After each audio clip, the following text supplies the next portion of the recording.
think that the crew has amassed. We are all here right now. When last we left our adventures, and Mike and Chris, I know that we were just talking about this. You guys had felled quite a mighty foe in the form of Norsu, the woolly mammoth. Whether you're fully aware of it or not, and thanks to some real good usage of tactics, available explosive devices, and just good use of the general, like, you know what? Let's make this happen because it's fun kind of stuff. You killed like a challenge rating creature that probably should have been beyond. So good job. You also were then accosted by both the wolf that had been, pretending to be your friend, and his brother. And upon felling Kanan, I think it was Kanan you killed. His brother takes off, like a Corin, just like takes off, like see you later, pieces out, kind of thing, like save yourself. You are standing there. Some of you may actually be on the verge of death, give or take. You have two kids that you've left to die in a cold cage. You've got several vats of whale blubber oil that are very heavy but worth a pretty penny. You've discovered some interesting alchemical compounds on the sides of a tunnel. You found a really gross bedroll, a frozen frost giant, a rotting whale, a somehow magical ice rock, and a frozen over chest. That's a lot in a sentence. What do you guys want to do? Open the chest, chip away at it. Well, yeah, Well, that question. we'll get the Are you kids. dying, or what's your health at right now? I'm actually at No, he's fine now. Oh, that's right. You guys did take care of this. That's right. Okay. Yeah, we didn't take a rest or anything, but there was plenty of healing. Yeah, everyone helped him up, and he's back now. I'm breathing again. Okay. Well, that's good. That is really good. Yeah. So what do you guys want to do? Like you, as you stand there, you hear like the sort of like the wailing winds like all around you, and those like the big sort of like apertures or doors in front of you again. So what do you do?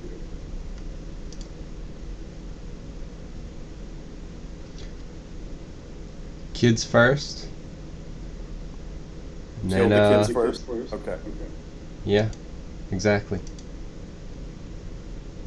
So yeah, we'll get the kids first, and then we'll head up to take care of the treasure chest, make sure everything is warm. We've got plenty of whale blubber oil, so that we can stay warm. One of the things to consider, and I had said this to Mike and to Chris, is that I'm just going back to the stats. Those vats each weigh 500 pounds. So Yes. one of the things to consider is how you can effectively move them if you can. Yeah, I know you had been saying something about like potentially rolling them or something like dragging them with the axe beaks. Maybe it was something where it's like a combination of those two things, rolling and having the axe beaks kind of like grab them and tie them in some way that they roll or something. But yeah, if we have to figure something out. No. You guys can do that. I put them out there in suggestions, but if you have a different plan, or you want, that's going to take time. Is all I'm saying. Yeah, because they're just huge. Yeah. Yeah. Okay. But yeah, I think we go get the kids, bring them into some of the other areas in this place. Hopefully, maybe we can kind of get some warmth. And maybe check out. We'll be able to check out obviously the chest and the giant. See if there's anything there. Okay. So yeah. Are you guys doing it like in mass, like step 1, step 2, step 3? Or are you kind of breaking up to go take care of this? Like who's doing what?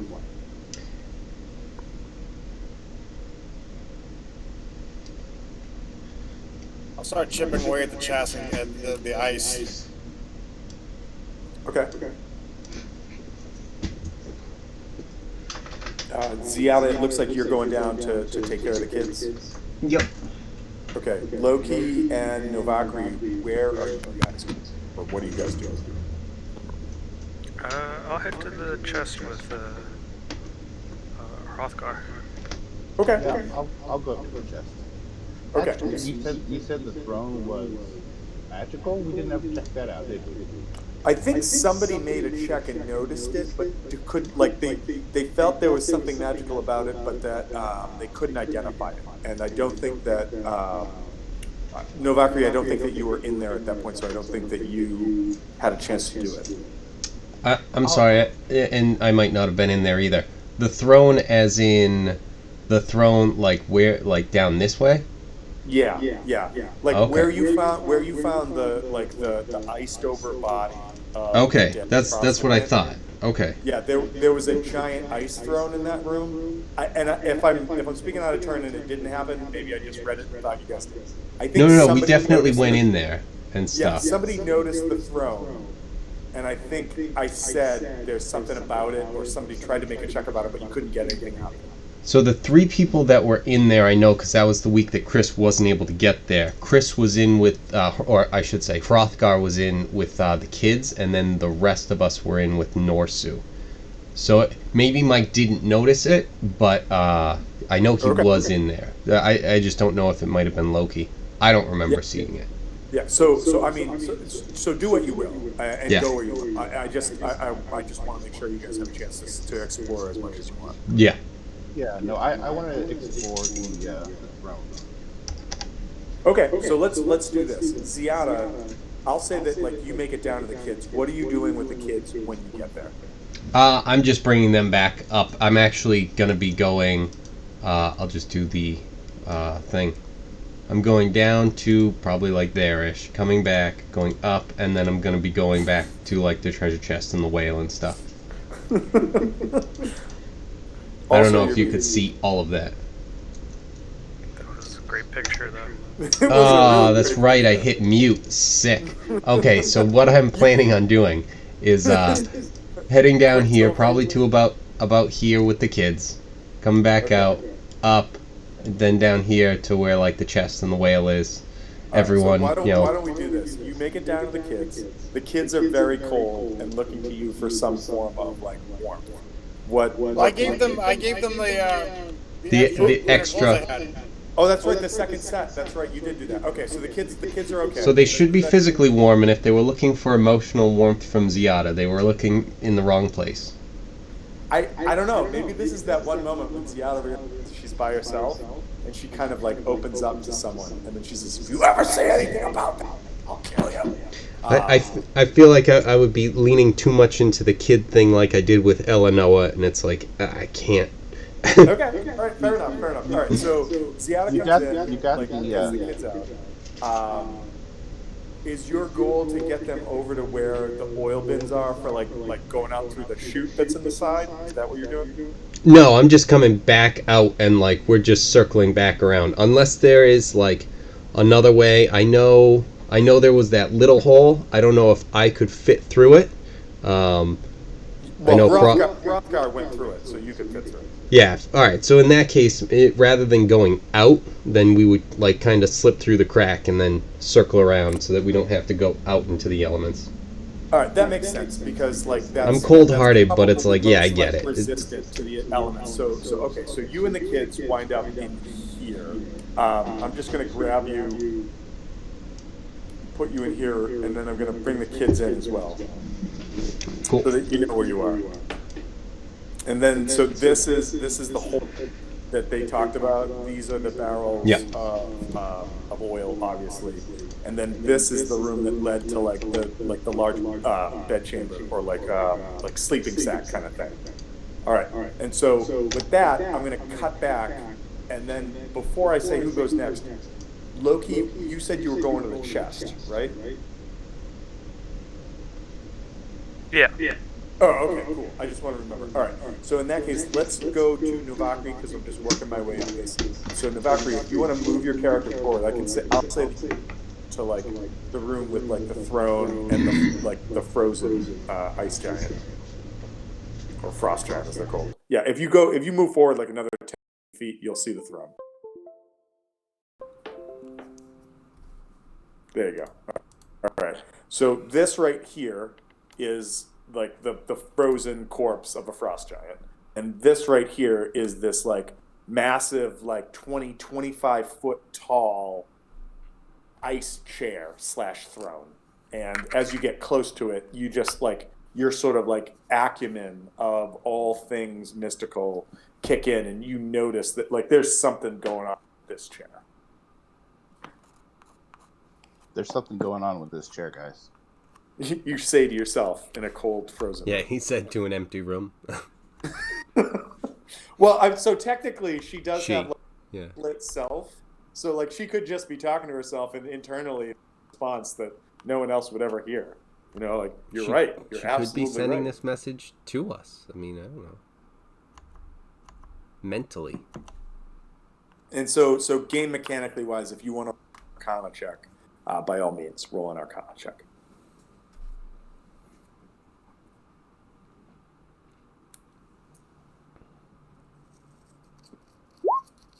Starting off the night right.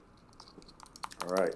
So you know that there's something going on with this. In fact, as you start to like look at it, you notice that like carved into the throne itself, like right where the back of the chair, like what the giant's back must have sat against, is this like ancient looking rune that you can identify says ice in like sort of like mystical script. But apart from that, you're not sure what it does. You know, it looks really cool and it's really big. And so I will pause right there and let's go over to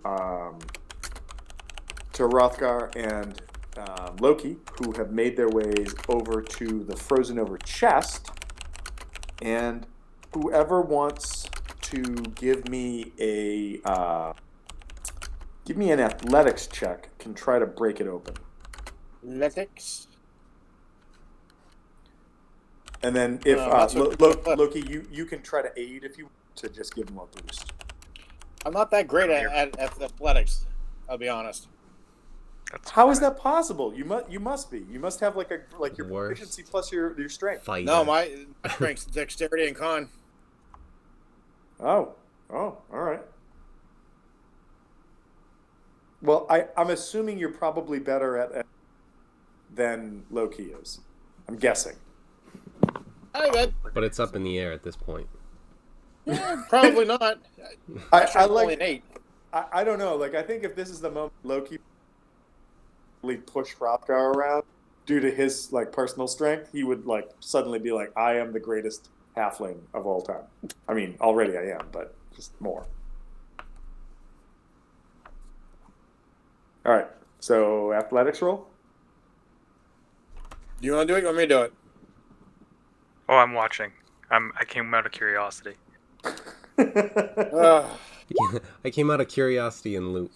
All right. So you grab like the of your halberd and you like smash it down on the ice, and you see like as it hits the ice, it kind of like shatters, and you see that classic like as it spreads out, but it's not enough to like break through, and you realize it's probably going to take you a while to break this open. I'll tell you what. Give me one more check, and I'll tell you how. same athletics. Yep. You're killing me, Smalls. Isn't that the DM's job? You bring your weapon down, and like the butt of the haft kind of like shatters off because it's not used to smashing into such a solid structure. It doesn't do any permanent damage to the weapon. It just creates like a little chip of wood comes out of it, and you kind of look over at Loki, and Loki kind of looks. This is going to be a minute. What do you guys want to do? You want to just keep like hacking at it? Yeah. All right. Without any further rolls and knowing that it's going to make a lot of noise, it's probably going to take you a half hour to chip. That's fine. All right. So the two of you just start to work, like ting, ting, ting, chop, chop, chop, bang, bang, bang. Just working at it. Novakri, you hear I the do sounds like of the... that Loki's getting credit for that. Apparently, he's taking the supervisor role and still Oh getting yeah, credit for the I work. imagine like the guy on the side of the road with the shovel. You That can just tell stands that on the Tom's shovel. in the government now. Well, I was thinking. Listen, when I worked in the trades, there was just as much. Like 3 dudes to dig a hole. One guy to dig, one guy to hand him the shovel or whatever he needs. To just stare at him. And so Loki's kind of like handing the shovel / staring because it's a 2-man crew. That being said, Novakri, you definitely hear like the banging coming from sort of like north or up on the map from you as the two of them continue to try to bash this in. So I'll go back to the bottom. Ziada, you're in the room with the kids. The kids are like standing there by this gaping hole in the ground. What do you want to do? Lead them towards the banging sound as much as possible. Okay. Yeah. Basically, you can come through this room. Yep. I'm gonna leave the kids where they are, but I'll. Yeah. All right. Cool. Yeah. They're just with me. Yeah. And so yeah, if you come up, like move up a little more, say you move through, you can see that it opens up, or I don't know how much you can see, but it basically opens up, and the ice throne is right there. Yeah. All right. Cool. All right. So you've gotten there, Novakri. You kind of like maybe you notice Ziada and the kids come around the far end of the corridor. Maybe you don't. What are you doing? I'm still tossing away on this chair. Is there anything more I can do with it, or is that pretty much all I got from it? So unfortunately, if you fail a knowledge check like this, the rules basically say you can't try it again for like 24 hours, kind of. So unfortunately, it's just sort of like it's boggling your mind. You know, it's like one of those things where, you know, somebody says something, and you're like, I know what that is. It's referenced to, and I just can't. You know, I just don't have Google in front of me. I can't Google it. What is it? What is it? Google And so it. you're kind of you're stuck. You know, you're just kind of stuck. Can I give you a history check? Maybe I can identify what this might be. Go ahead and give me a knowledge history check. Sure, I'll give you that. Give me a knowledge history check. All right. So with a 17, you know that the frost giants have a almost an elemental connection to cold and cold magic, much the same as when you fought the frost wolves. Frost giants have a connection to the cold. Listen, calm down, bro. You're not hearing this. Much the same as like the frost wolves could breathe ice and cold out of their mouths, like an ice breath kind of thing. Frost giants have this innate connection, and that certain frost giants, if they're magically inclined, can have even a greater connection to them and can bend the sort of elemental nature of ice and cold to their will. And you get the sensation that that's probably that there's some sort of like elemental magic connected with this chair, but that's about as much as you can get. So Avatar. Yeah, I mean, like the frost giants are Tara.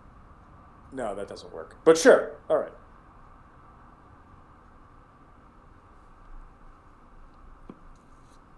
But yeah, is there anything else that you want to try while you're in there? Nope, but that passage behind the throne looks interesting. All right, so yeah, so if you take a few steps, go ahead, just move your character a little bit.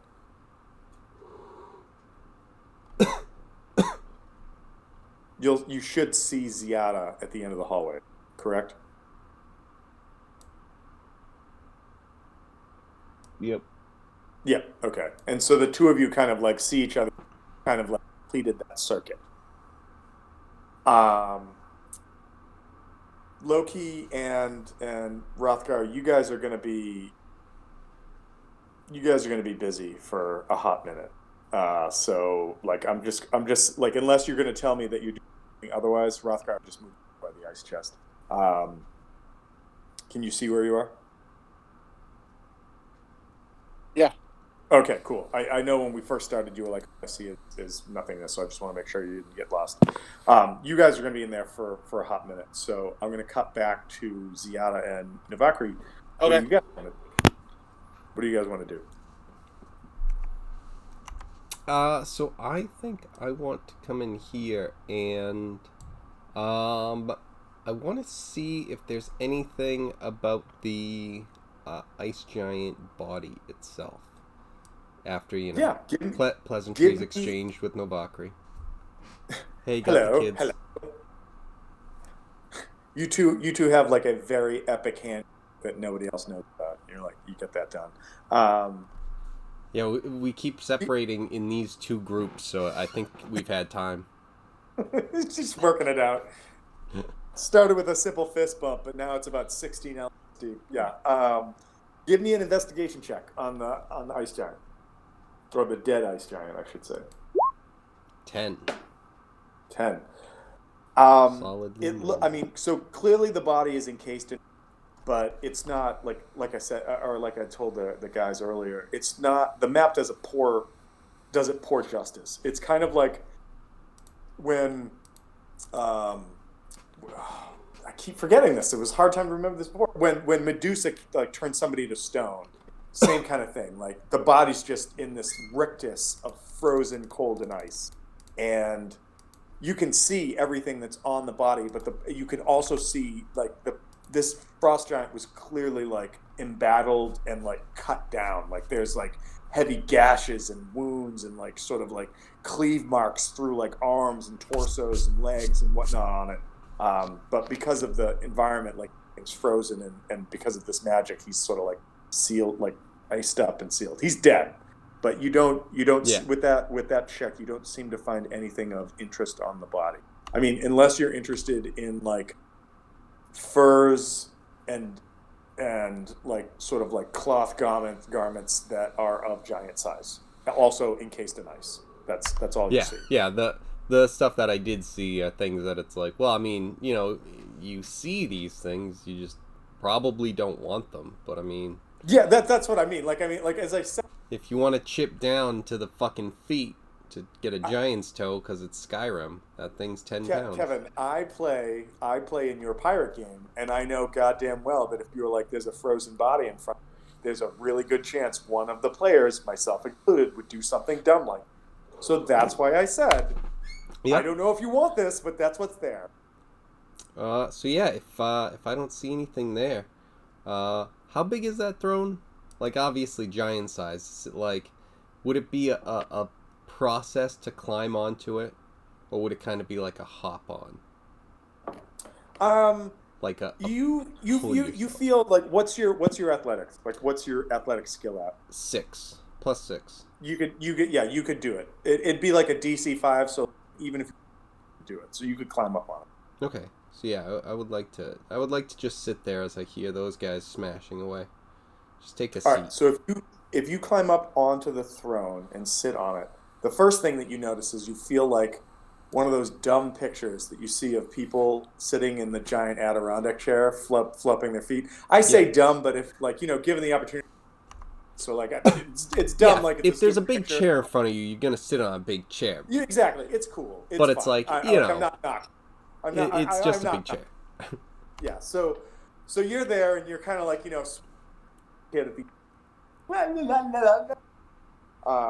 and yeah, like, is there anything that you want to try to do while you're there, or you just want to be like, I'm the king of ice? Kind of just well, I'm kind of practicing for my role, but I'm gonna like yell out that way, just let us know how it's going. I know Loki well enough at this point. I know he's just playing supervisor role, so.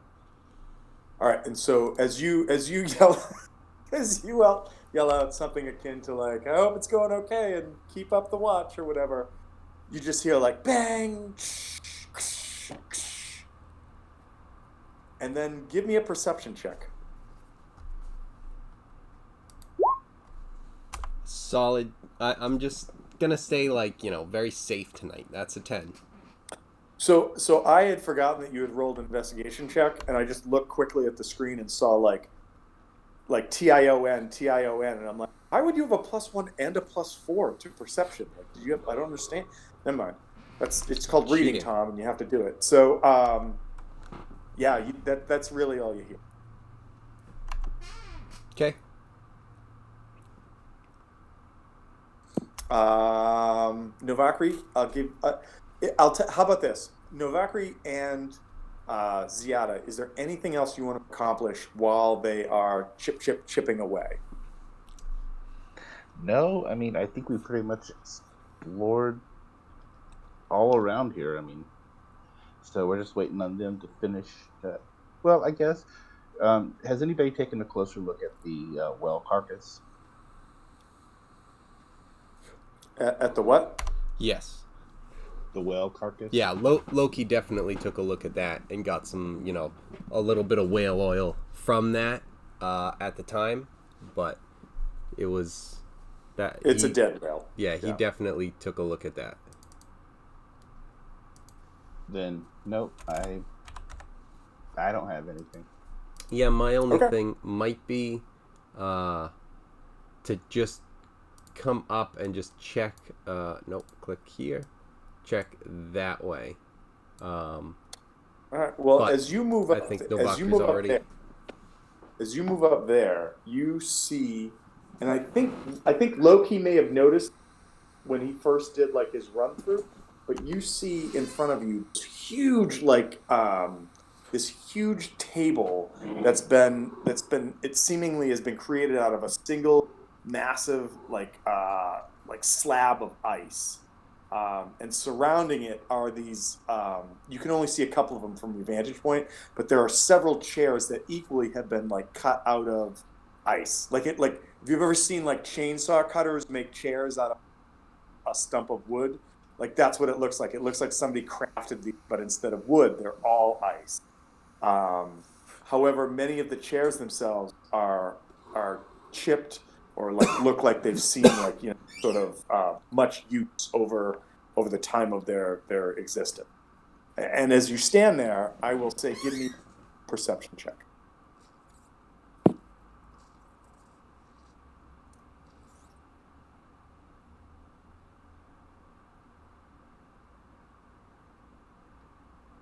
I noticed the grain in the ice. Well, you notice the grain in the ice. He can see all the different bonds, the bonds of the hydrogen and oxygen in the ice. Well, what you also notice, Novakri, which the DM didn't notice, is that you're standing there and that you're not Ziada, because I thought Ziada had gone up to do that, but no, it was you. What you also notice, or not so much notice, but sort of sense, is that in the room itself that you can't sort of peer into yet because of the darkness that's in there, that you see some shifting around like the back sides of some of the chairs, and you hear this voice that says, "Go away!"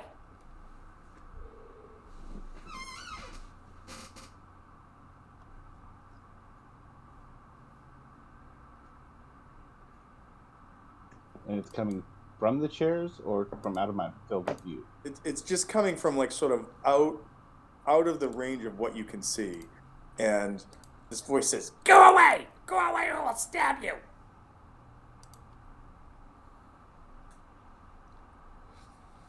Okay, move there. All right. As you come into the room a little further, I think what I'm gonna need you to do is roll initiative.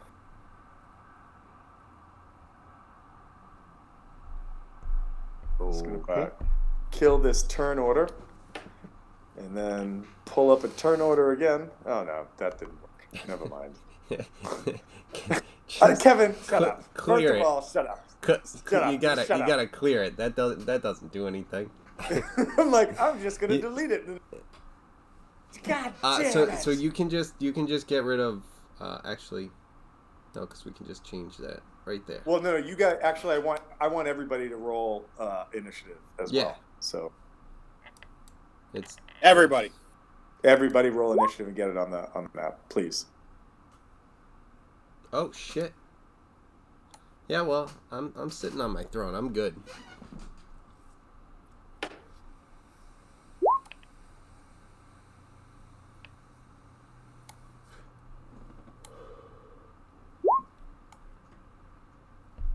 I assumed that we were done with fighting, so I am fucking good. Apparently.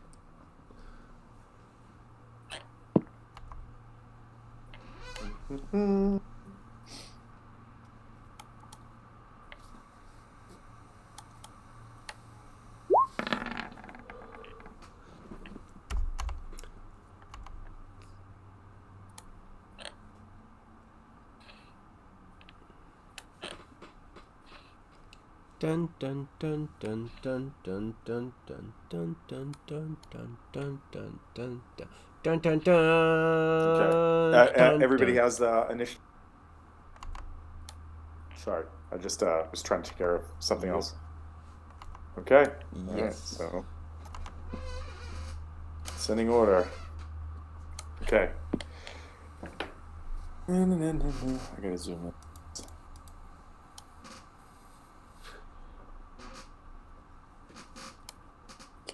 Springing out from the back of one of the far tables that you can't really see is a creature that you have seen before. Kind of a little radish, kind of a little, a little almost lizard-like, is this creature that comes running out with a javelin in its hand, and it says, "I told you I'd stab you!" And it runs out and hops up on the table right here and throws a javelin at Novakri.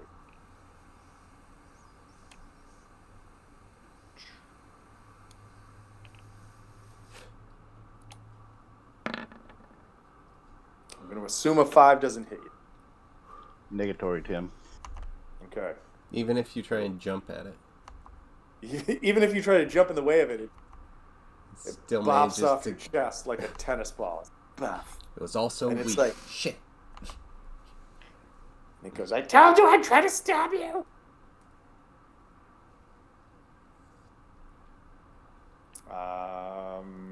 Okay, and then it goes to Rothgar. Rothgar, give me a perception check. And aim high. Okay. Perception.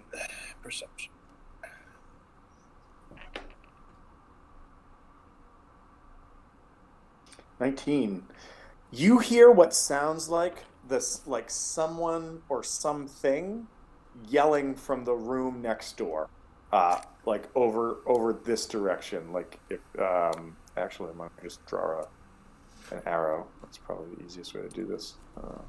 Yeah, this coming from this direction. What do you do? Like you're kind of mid swing and you're like, ching, chip, and you hear like, All right, how close are we? What's the matter? How close are we to breaking through? Or excuse me, how close am I to breaking through? Right now, you probably got another 10 minutes or so. Screw the party. I All want right, the I'll go gold. investigate the screams. But the chest though. Just I can come back to this. Some TJ, supervisor I like to you think that, are. like, because you're a halfling and because you probably didn't have a shovel on you, you pulled out your crowbar because I think somebody said somebody had a crowbar. Pull out the I do. crowbar and you're just leaning on the crowbar, like that's what you're leaning on watching him work. And you're like, but the chest. What? And as I go, I kick the crowbar out from underneath his arms. I love you too. I'm curious why we didn't use the crowbar instead of the sword. Just says kisses. All right, so you can. It's your turn. So what do? You can move. I mean, you could move. You could poop your pants. You could prestidigitation at offer if you have that spell. Whatever you want to do.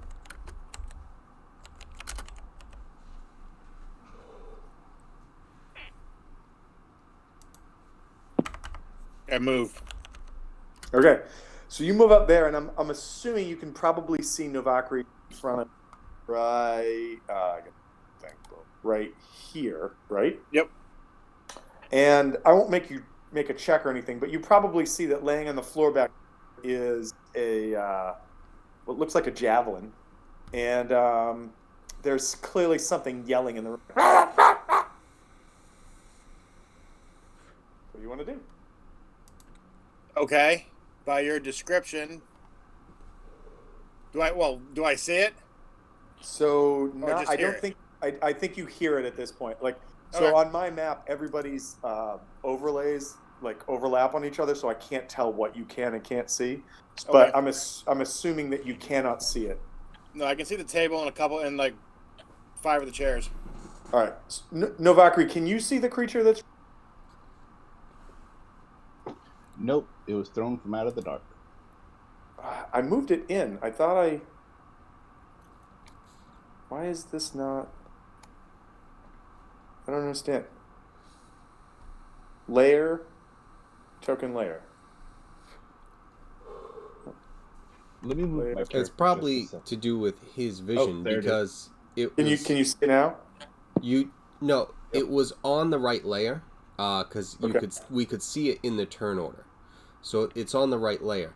But it's probably just outside of their view, with their vision, with like light vision or dark vision. That's going to be in the dynamic lighting for his character, Okay. All right. potentially. Yeah. I. But All it, right, it 'cause I looks can- like it's now on the wrong layer, because it's Yeah. not on the turn I'm order. I'm going back to. Okay, Okay. Cool. so yeah, because I see that 22.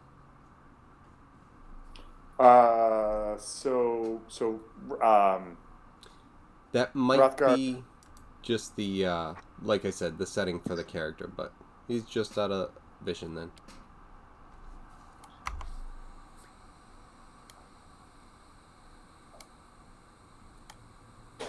Okay. So yeah. So Novakri, there clearly is something that beyond your range of vision that threw something at you, but you can hear it. Hrothgar, you hear this thing. You come running in. You could move again if you wanted to, or I just want to make you like be able to have you finish your turn. So what do you want to do? Well, if I can move again, I will. All right. So move where you will.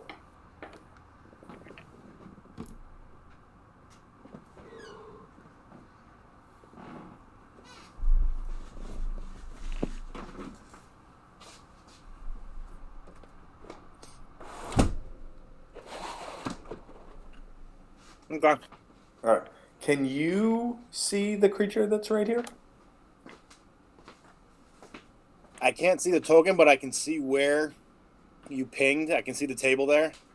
Okay. Yeah. So for whatever reason, I don't know why it's not showing up, but there is a creature that's right there. And both of you, like I'm going to say that you can see. So both of you recognize The kobold? a kobold. Yes.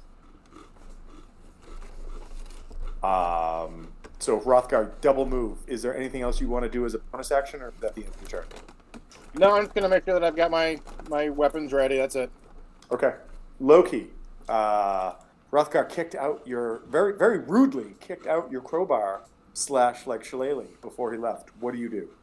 It was my crowbar. What's it, your crowbar? That's even better. Yeah, but he was using it. No, I like the idea that he just. That's great.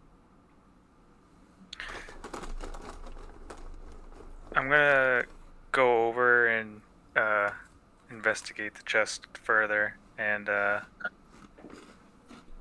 guess try to chip away at it a little bit more.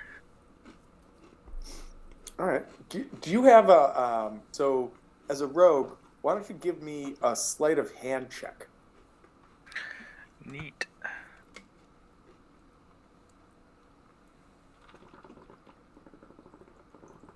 Wow.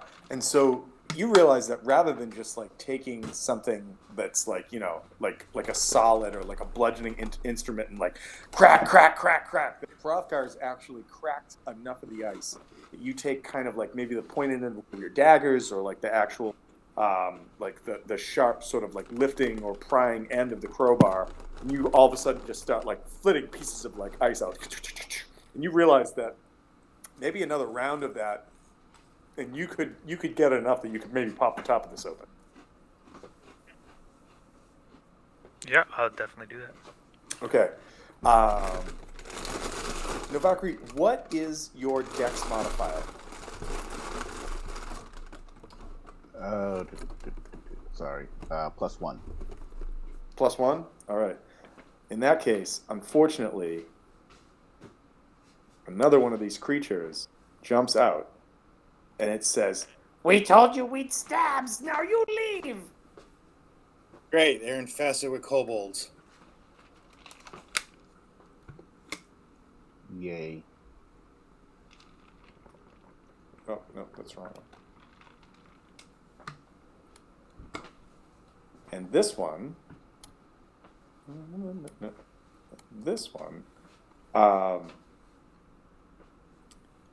runs over right here and says, "You have to leave now. This is our place. We don't like elephant." And throws a spear at you. Let's see what happens.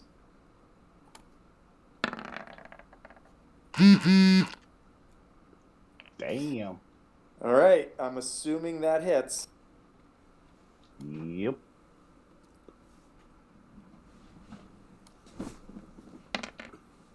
Take 6 points of damage as this javelin comes in. It says, "We told you we would stabs."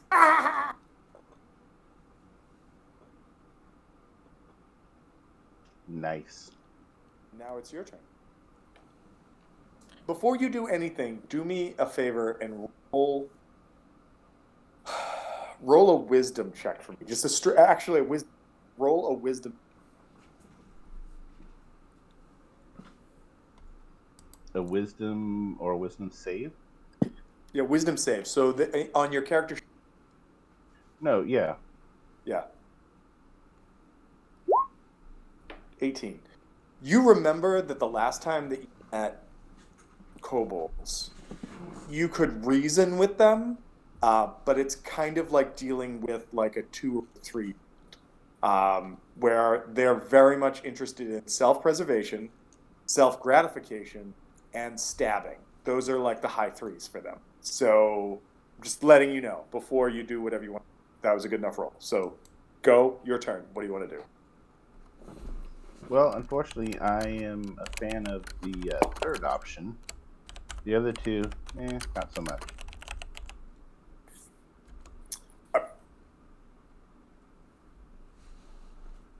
Zilbo, please have Zilbo make a wisdom save, please. I think for Zilbo, it's not great. Zilbo doesn't have a great wisdom.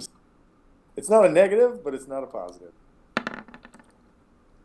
Nope, that's a fail. 3 points of psychic damage, huh?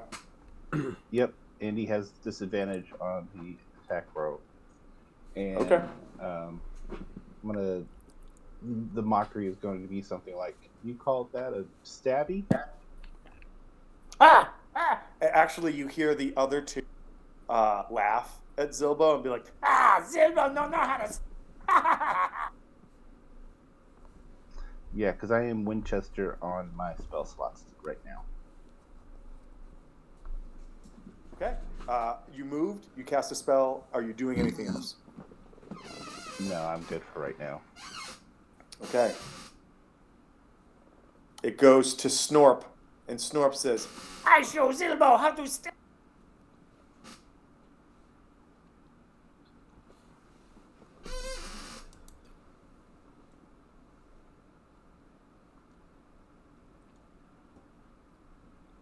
Okay. Let's see if I can hit you.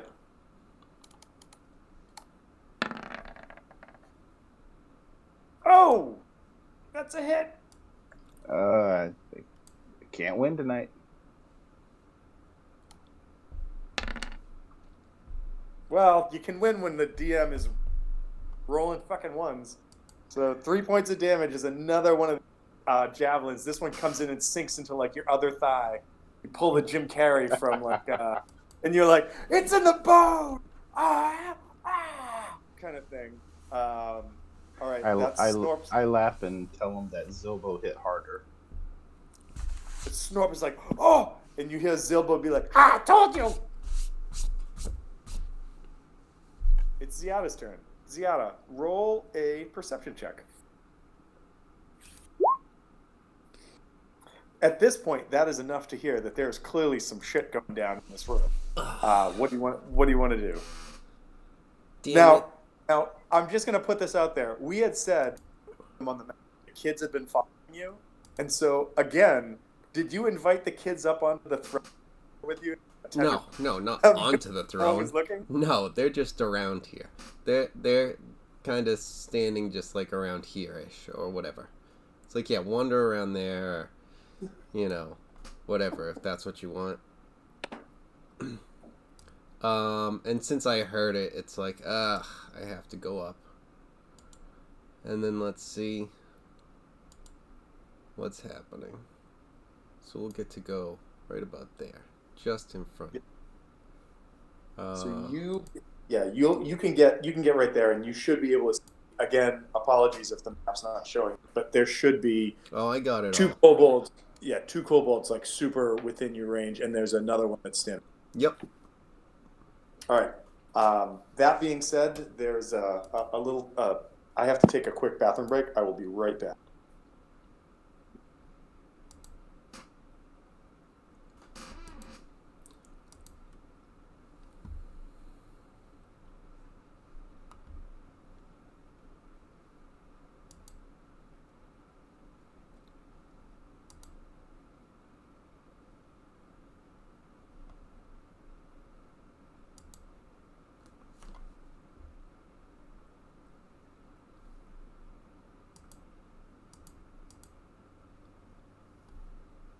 Shit, do I have that written down?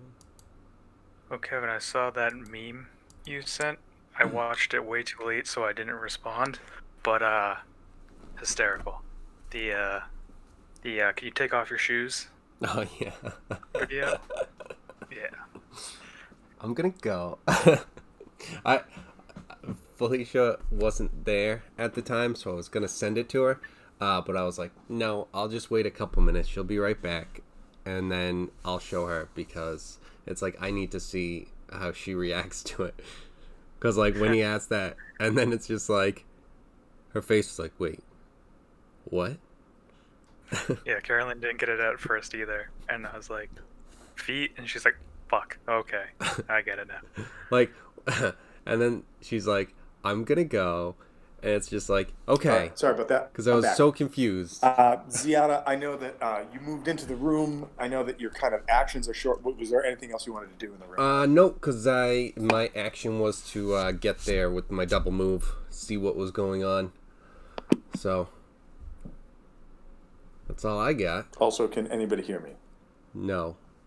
Oh no. He muted us. Yeah. We can't hear hear you. I'll be right back. Yeah, Okay. I can't hear anybody. Oh no.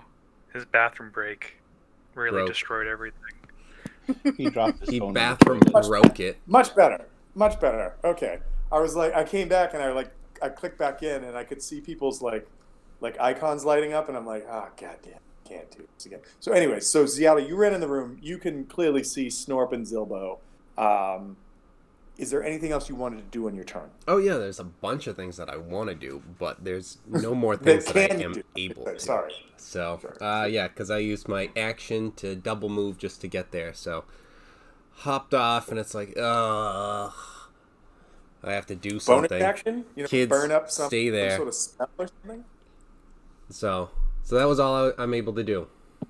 All right, with cool. those. So you get there, and it goes back to Holgi, who's the guy on the table, and what's he going to do? He gets up. He's going to run up here to the edge of the table right there, and he's going to say, "You leave our room now, or we keep stabbing. Also, kill elephant for us." This is my room now. No, our room. What do they want? What are they willing to give us if we kill the elephant for them? We not stab you. Yeah, it's not good enough. In that case, get them. He moved, and he brandishes a short sword because he's thrown his javelin. That is Holgi's turn. Hrothgar, you're up. You now see 3 of them. Or if you can't, they're right here. One's on a table, which means he's basically the same height as you. There's one right here, and there's one right there.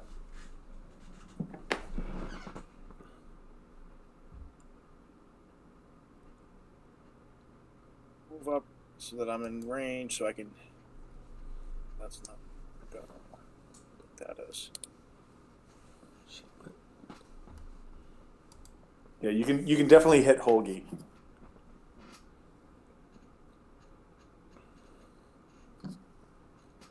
Okay. Quick look here. Come on, stupid computer.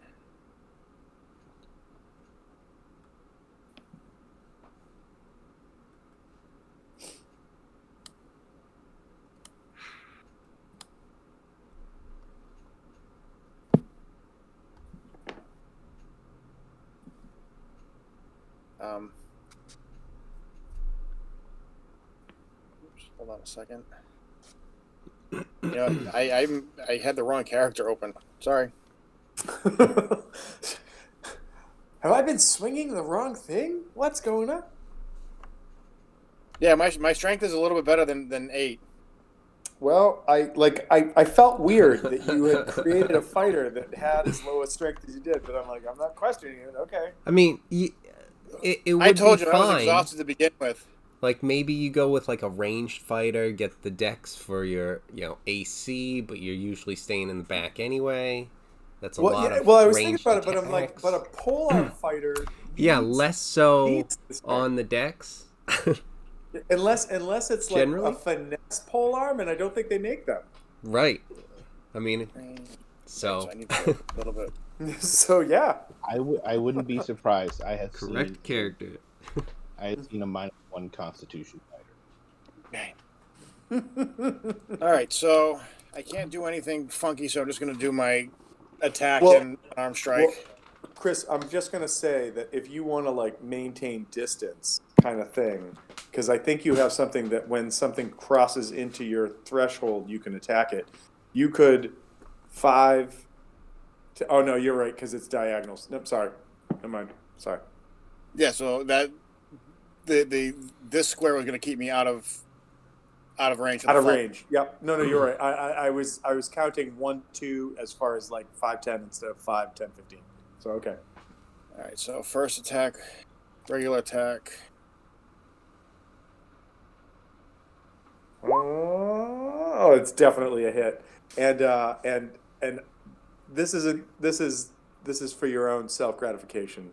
How would you like to slaughter Holgi? He had 9 hit points. Cut off his head. All right, so you like Holgi's like, you leave and kill elephant for us. Otherwise, we. And before you can say stab, you're like, flick, and Holgi's head sails up in the air, and there's like that quick like of blood on the ice table behind him, and the body slumps and drops, and then like half a second later, the head hits there, and Holgi is no more. All right, so that's it. I don't think that's it. Like, don't you have 2 attacks? Yes, but this one's Level not 3. within range either. Oh, that thing. It's within 10 feet of you. But the follow-up attack, I believe, is 5. Is it? I think you should look that up because I think your weapon is a 10-foot range no matter what. Let's see.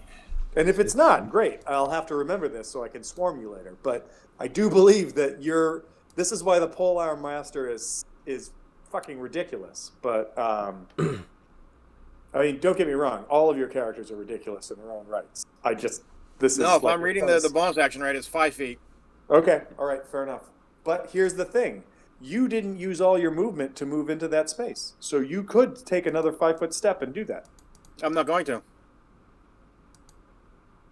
Okay, fair enough. Because that way, if he comes to me, I get a free attack. Okay, yeah, fair enough. I'm gonna have to roll an intelligence for Zilbo when it gets there. But okay, that's Hrothgar goes to Loki. Loki, give me, unless you're gonna run into this room, give me another sleight of hand check. Wait, I didn't open it last time? No, remember I said that you started to do it one more round, you'd have it. Okay. Don't I need to wait another 24 hours before rolling again? For sleight of hand? I'm just kidding. Okay. Wait, I'm sorry. Stop fucking with me. Come on. All right. Because you just asked for another roll, and this one's just less. That's all. No. So, Go for it. Like the DC was you've definitely. Yeah, I'm just giving you shit. It's all good. Yeah, and so first of all, fuck you, and then second of all, you can open up the top of the chest. So do you open the chest? Yes, definitely. All right. So you open the chest, and in the chest you see. This reminds me of us playing Descent, Kevin, where you and Tom both had like different characters and we're fighting, and then first every character time was your just characters were just like, how do I gather all the treasures for us in the most efficient way? Is it with this one that can gather 2 treasure chests? Is it with this one that can gather the treasure chest from a distance? Is it with... Yes. Yeah. It was like, our wizard is down, and it's like, how do I get this treasure? And you're like, help us. And I'm like, there's treasure 3 steps away. Right. It's right there. You were such a dick about it. You were we'd have like 3 Ettins run in a room, and we're like almost dead, and you're like, but the treasure. Which, by the way, role-playing wise, amazing. Character living long, fucking stupid. Hate it. But but at least he wasn't a paladin doing that. I used to know somebody who did.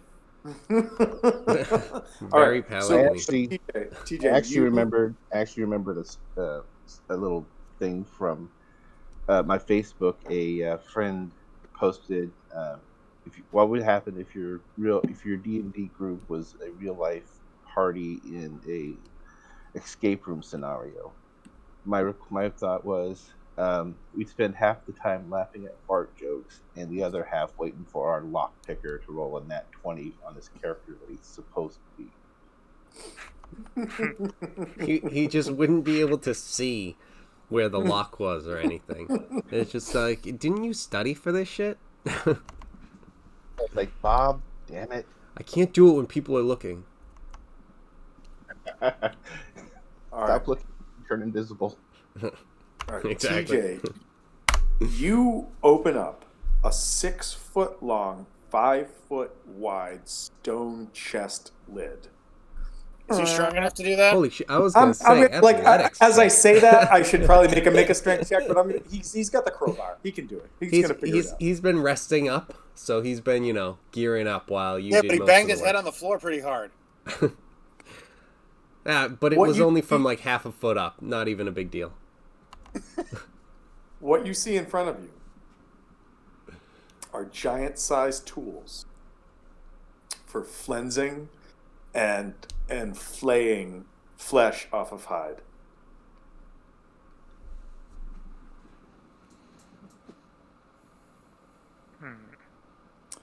Oh, So basically what you're saying is everything in there is bigger than he is. but wait, do you want to know what else is in there? Oh, well, you also see a Scrimshaw Goat that is roughly the size of you. So Scrimshaw made of ivory. That's probably worth, you would say, somewhere between like 50 to 150 gold. Correct. Higher. And that's what you see in there. Okay. What's that behind your back? Oh, nothing. How big is this goat thing? About the size of you. Oh. It made of ivory. Okay. Well, I can't pick that up then. Well, I mean, you could try. I mean, it's bone, so like ivory's bone, so you could try to pick it up if you want.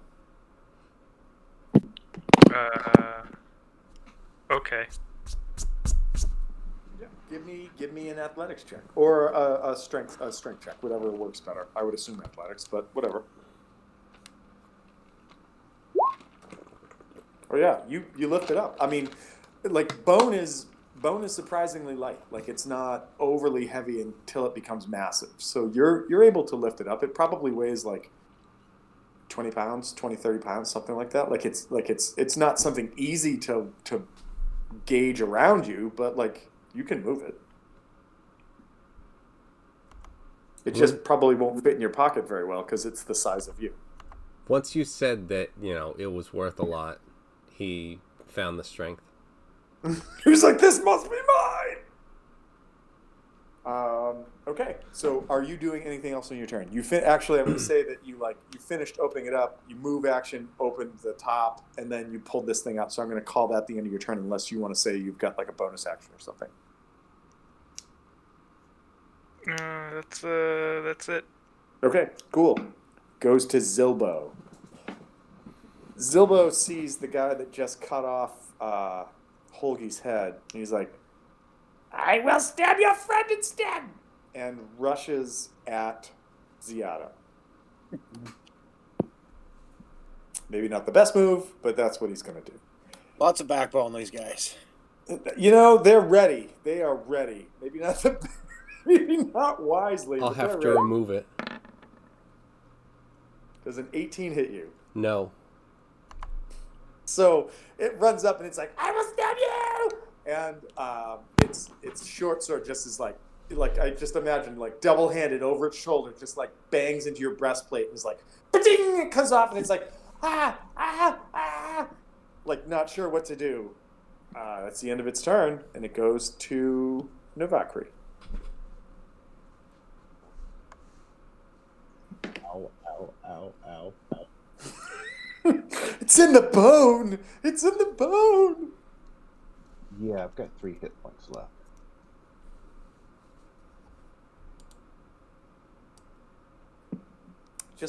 Just ask your cleric to heal you. You'll be all set. Oh, that's right. Yeah. I'm gonna shoot my crossbow at Snorp.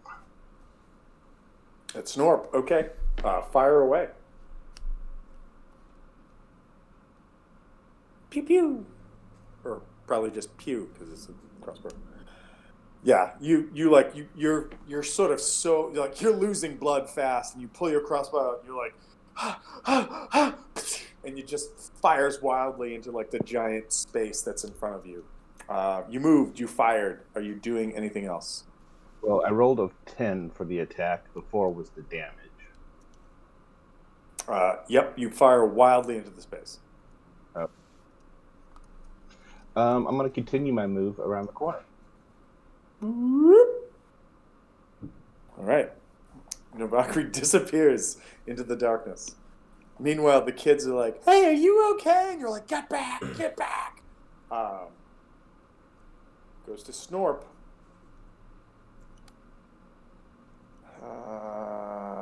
5, 10, 15, 20, 25, 30. Yep. All right. Snorp is going to run around and flank Ziada and hopefully do some damage, because apparently an 18 doesn't hit you, and that's some shit. So let's roll 2d20 and see what happens. Nope. Neither of them hit you. So that was Snorp's turn. Ziada, unleash hell, as I'm sure you will. Yeah, let's hope doesn't come with like a 1 or something. So let's go with just a long sword at Snorp. Oh, Jesus Christ. It's definitely a hit. It's a dirty 20.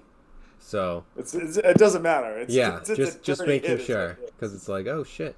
That's 8. Is that all we've got? 8 points of damage to Snorp. So you take like you come down, and you like the blade strikes like his right shoulder, and as it drags across his body, you see like it gouges deep into his chest, and he howls and holds it, and you see he's trying to hold himself together, and he's very hurt, but he's not down yet. Yeah, I'm actually fine with that. I'm gonna lean down after I do that and say, "This is my room now."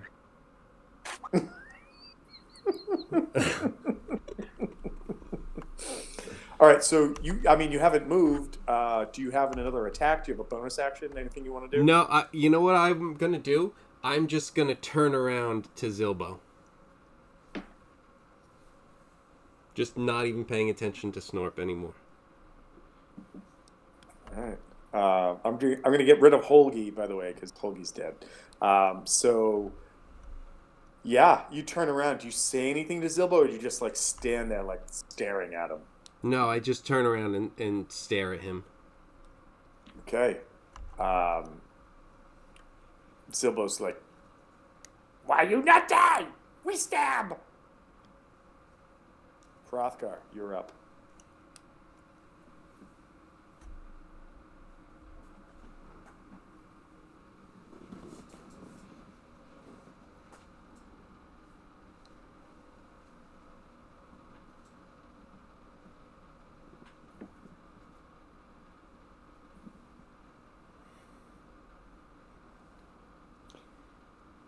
All right, so I'll move there. Actually, Chris, if you want, if you have the movement and took another 5-foot diagonal step, both of them would be in range of you. Well, he's flanking right now. Don't fall for the DM shit.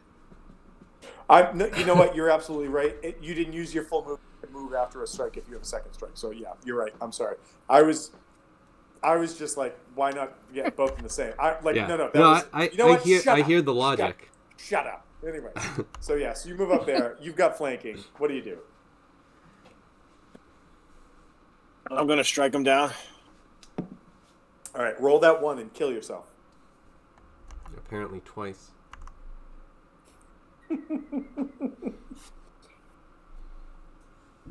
I didn't kill myself the last time. I just failed my death saving rolls. I can't believe 2 characters died in an episode. So you come down, and a 9 is not enough to hit these guys. Their AC is pretty roll good. again. You got advantage. Oh, that's true, because you got flanking.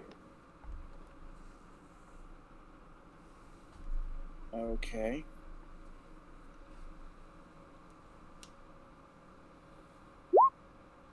Nope.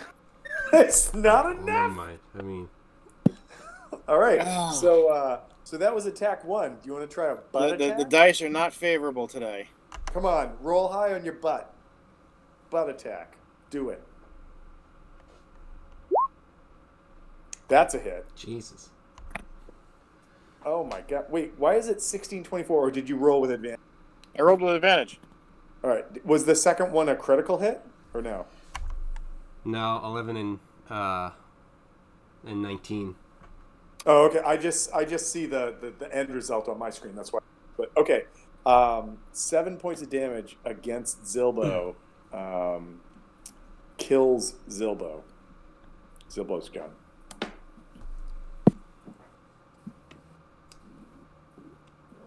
Hrothgar, is there anything else you want to do? Not much more I can do right now, so no. Okay. Zilbo's dead. We'll get rid of Zilbo. It goes to Loki. Loki, I may have missed the initial slash, but I still crushed his skull. Can you say it again, Chris? It broke up on my end. Sorry. Oh, I said I may have missed with the regular strike, but I still crushed his skull. Oh, dude. I mean, I told you the butt strike was going to do it. I mean, you're the master of the butt strike. That's what you should write down on your character sheet. I'm the master of the butt strike. I'm going to have to now. So yeah, so Zilbo gone. All we have left in the ice lodge is Snorp. These poor creatures that were somehow trapped in this room that you found and decided to stab instead of talk to. You guys are jerks. It goes to Loki. Loki, None you of us are have stabbed him. Any of them. you are wrestling with a life-size, I guess that's what we can say, a life-size statue of a mountain goat carved in ivory. What are you doing?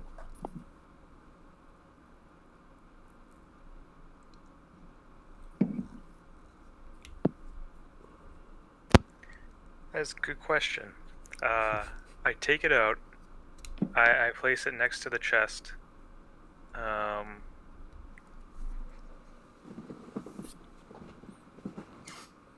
But wait, and before just to clarify, the rest of the tools that are in the chest are like mundane items, right? They're just like very large iterations of mundane items, so they're not anything that really seem of any value. all right, I begin to start a ritual of detect magic. So that's going to take some 10 minutes. Are you wait before you do that? Are you trying to this statue is magical?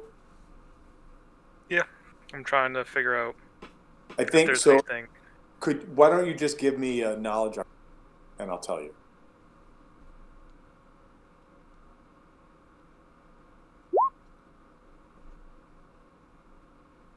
This does not appear to be magical. It just appears to be a really nice ivory statue.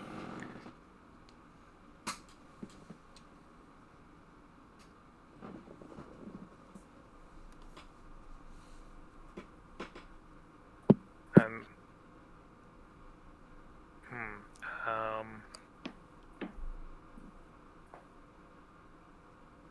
Now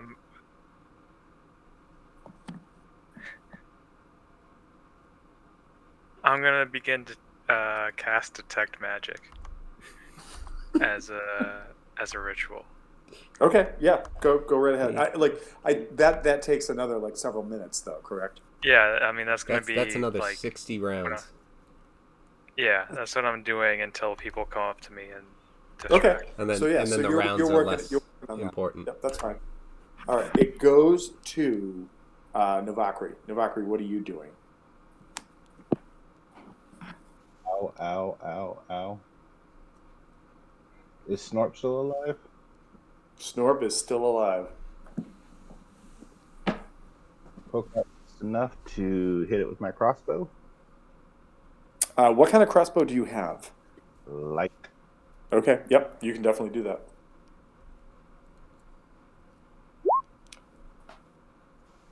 12? That is not a hit. You fire again, just into the darkness. Well, clearly it's not the darkness, but you fire past Snorp, and Snorp is like kind of turns and like snarls, but he doesn't know where it came from. He just felt something like whip by his head.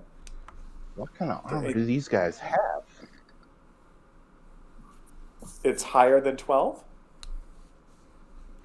Probably 13. I was Could be gonna 4. say it's like, I think Tom wants to say it's 13, but he's just giving us hint. Just giving hints. That's all.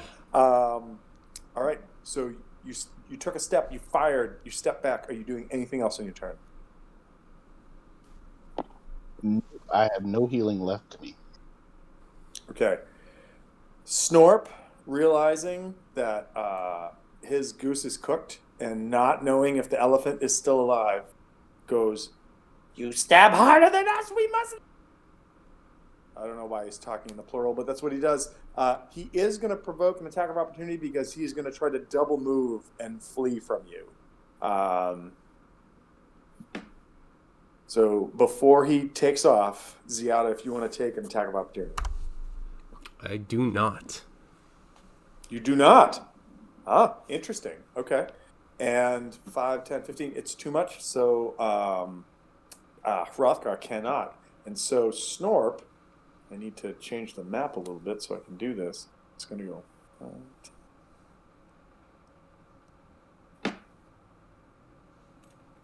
5, with a double move, winds up right behind Loki, who's in the middle of like chanting, and he goes, "Oh, there's more of you!" That's the end of his move. Actually, Tom, that's not a bad thing. They got pack tactics, so it would be used to talking in group terms. Yeah. I'm sorry, say that again. It broke up. Sorry. I would say you may not be too accurate. Too inaccurate. They've got pack tactics.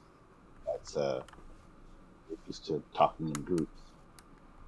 It was very muffled. Yeah, you're still coming through kind of broken up. Sorry, this is gone, so Mine. I had this joke that was really well timed, and now everybody screwed it up. Awesome. 10 Yeah, minutes okay. later. It's less well The timed. joke is still funny. Unfortunately, all right, it sounded as though you were trying to cast a ritual or something through all of our speakers. All right, so that was Snorp. Snorp is gone. Ziada, it's your turn. What do you do? So I will turn around and say the first good decision he's made today. And Also, Ziada, you're muted. I was being all witty and shit. Again, I've got this joke that's so good. Yeah, I can just repeat it though. So I'm going to say the first good decision he's made today, and then just move up. And I'm just gonna move up this way. Just gonna double move, and see how everything's going over here. And that's Okay. all I got. As you start to close in, like you can see that Snorp, like all of this is, happening like 6 seconds, all like overlapping each other. But Snorp is clearly terrified as like you move in, and he's like, ah! Rothgar, what are you doing? There are following. there's two corpses of kobolds laying around you. One without a head, one with a butt wound that killed it. Well, they're not going anywhere, so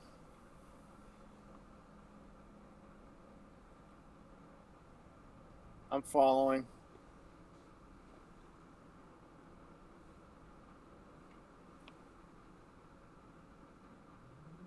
I honestly thought when you first did it, I didn't realize you moved it to 65. I'm like, oh my God, did you just catch up to him and you can hit him? And he's just far enough away that you can't. Like, that's both funny and horrifying as far as like your capabilities as character. Okay. Loki, it goes to you. Are you staying focused on your ritual? Indeed. Okay. Indeed I am. Indeed you are. Indeed you deed. All right. Novakri, go to you. What are you doing? I'm going to.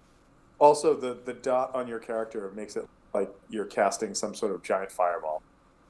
No, that's just the blood spilling out of the giant wound. I know, but it's just, I imagine you're like Kamehameha.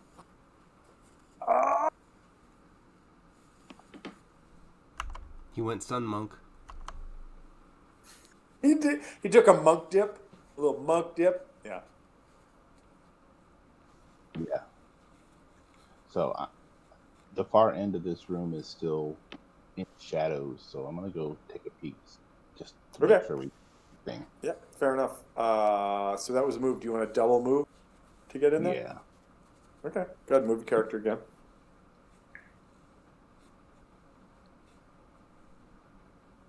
Yeah. I'll tell you without having to like further. You've basically seen the extent of this room. It comes down into like a point down here, but that mimics the other side of this. Basically, the that runs from there to there is like the interior division of this room. And so this room was sort of like a war council or like a meeting where you feel, I'm going to give this to you from your previous history check. This must have been where, if this wasn't like a Jarl, it must have been like a frost giant of some repute that other frost giants would come and have like meetings and sort of like mediations with. And that's maybe why some of the chairs are cracked. Frost giants like demanding like whatever, smashing chairs down or doing whatever. This was like, kind of the frost giant round table kind of.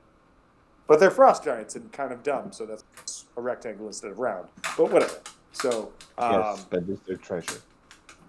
Is there treasure? Well, there are 2 dead bodies. And I will say that you passed one of them, so if you want to give me an investigation check for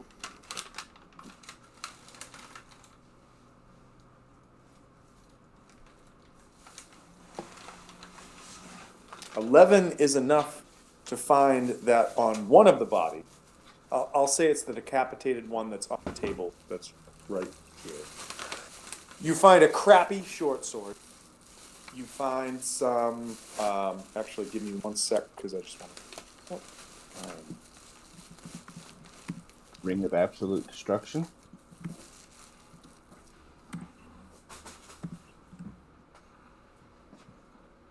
You find.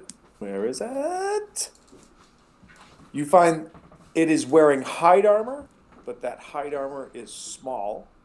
And you see that it has a crappy short sword. It had some sort of like carrying case on its back for a javelin. And it has 6 copper pieces. Who I can quit this life of adventuring. I can buy myself 6 drinks with no tip. All right. I'm going to assume that's the end of your turn. Yeah. All right, and I'm just going to grab you and like put you right here to say that like you were checking this out. There's an additional body basically next to you. So on your next turn, if you want to check that out. All right, it goes to Snorp. Snorp is like, basically incoherently yelling and is going to just try to run away.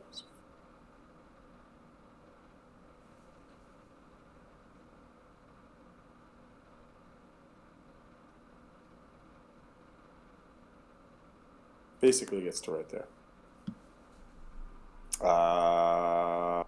Seattle, what are you doing? I'm coming up, and I don't know if it's something where Loki is able to talk at all while he's, casting the ritual. I want to come over and, kind of see what's going on. It's like, oh, you've got it open. It. Well done, the two of you. Loki, anything good in there? Loki, do you respond at all, or are you like totally focused on this ritual casting? I don't really know what the ritual pertains to. I don't know if it's like meditation. There's not really. It's kind of like flavor. Yeah, you don't have us. to. It's just it's like the same as concentration on a spell is all. Is that yeah, I'm just kind of like waving my hands. I'm not going to make you make like a check or anything. Basically, the way that I read a ritual casting is that unless something comes in and attacks you, you're not going to be disturbed by it. But I also think that kind of the same way that like if this is kind of a funny reference, but I just imagine that like you're almost like a monk, like going through a mantra, like like but like in the middle of it, you can just kind of like put your hand out for like give me a minute, like kind of thing, or just chuck Z out of the finger, however you want to like convey the get the fuck away from me for a minute kind of way, whatever you want, you can do that.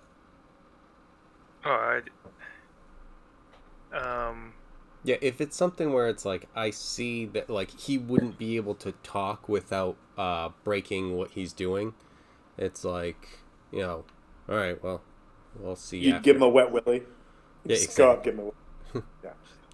But like, because it's nothing urgent, so it's something where it's like if he's doing that and it's he has to focus on that, then it's like, okay, I'm just going back to the throne.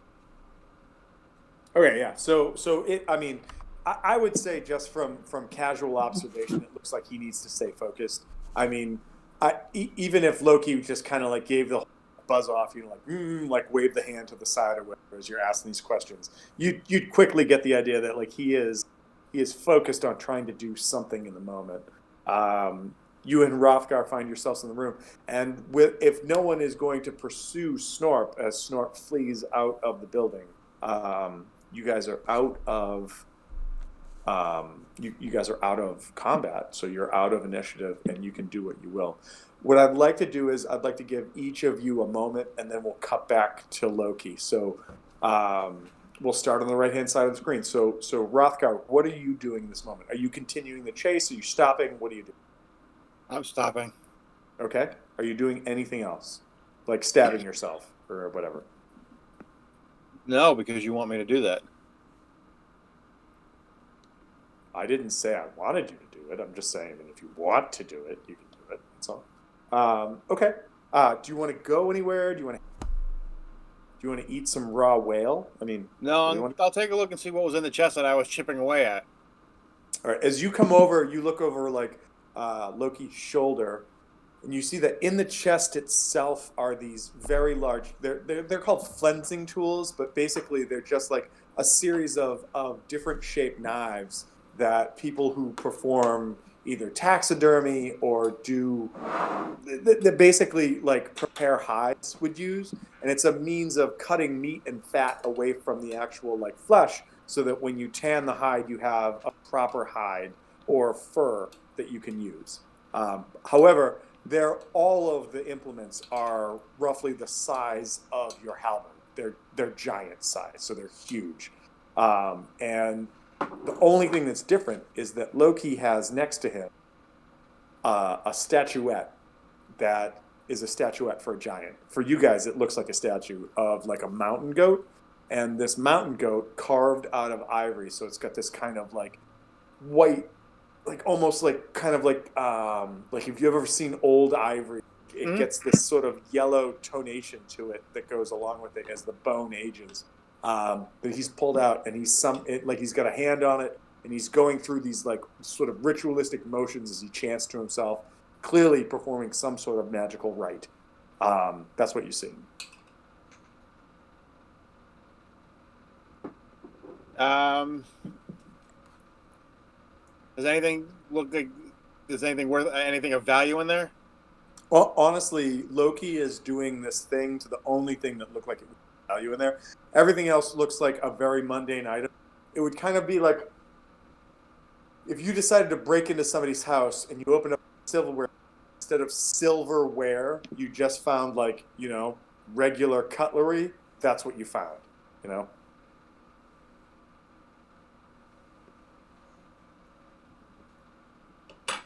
As a DM, I will literally say this is the worst treasures to find. Like, overall. All right. Then I got nothing. Okay. I'll cut over to Ziada. Ziada, what do you... I know that you said that, like, originally you were going to talk to Loki, but then you were in space or whatever. What are you doing? You going back? Yep. Seeing him, that he's in the middle of something. It's like, all right, I'll head to the throne. I do have one question. Shoot. Since we're just kind of meandering around and whatnot, is there anything left of the hunting trap?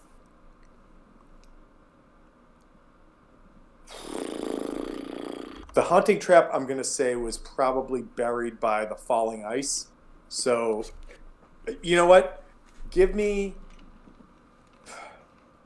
Choose a percentage and roll a D100. So 1 to 25, 26 to that. You could roll a D4 too, but it's more fun to roll a D100. So roll a D100 and tell me what you get. Okay. Go ahead. Yeah. If you can't roll a D100, then roll a...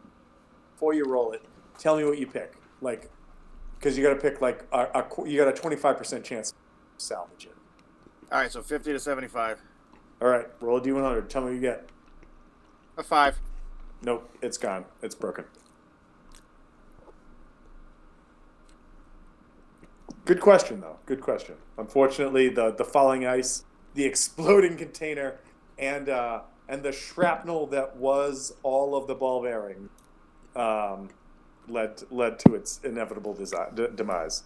All right, Loki's still doing his thing. So, Novakri, what are you doing? Do you want to search the other body? Are you doing something else? Are you stabbing yourself? What are you doing? Tempting, but no. I'm going to search the other body. All right, you search the other body. You find another crappy short sword. You find a javelin. It's a crappy javelin, but it's a javelin because this one never had a chance to throw one. You find hide armor, again, for a small being. And roll a d10 for me, please.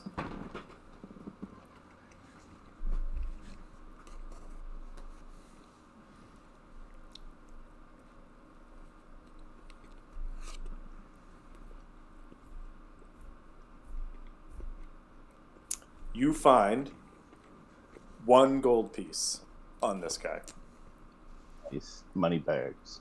Now you can retire. Is there anything else that you want to do? Head back towards the rest of the crew. All right. As you start to do that, just because I want to let the group know, AC 14. That's what hide armor gave the kobolds. They had an AC of 14. So when you were like, it's a 13, I really wanted someone to roll a 13 right after that. Yes, and no, it wasn't. All right. So you head back towards the group.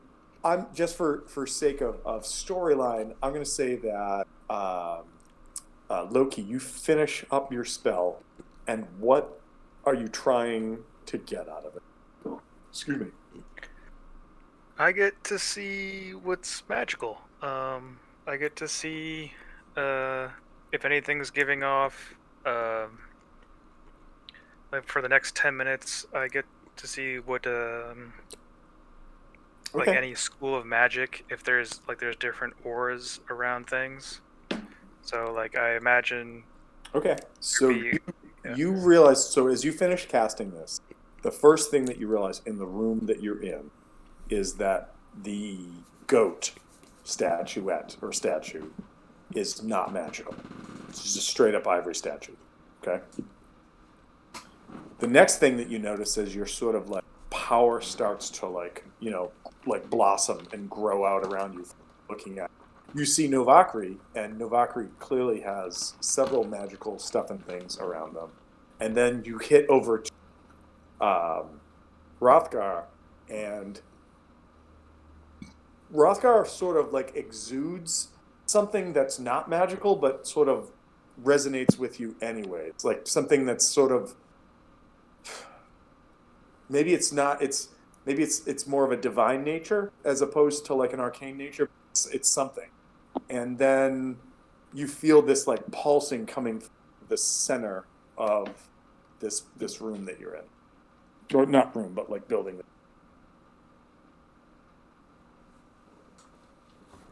The whale? The whale is a dead whale. There's nothing.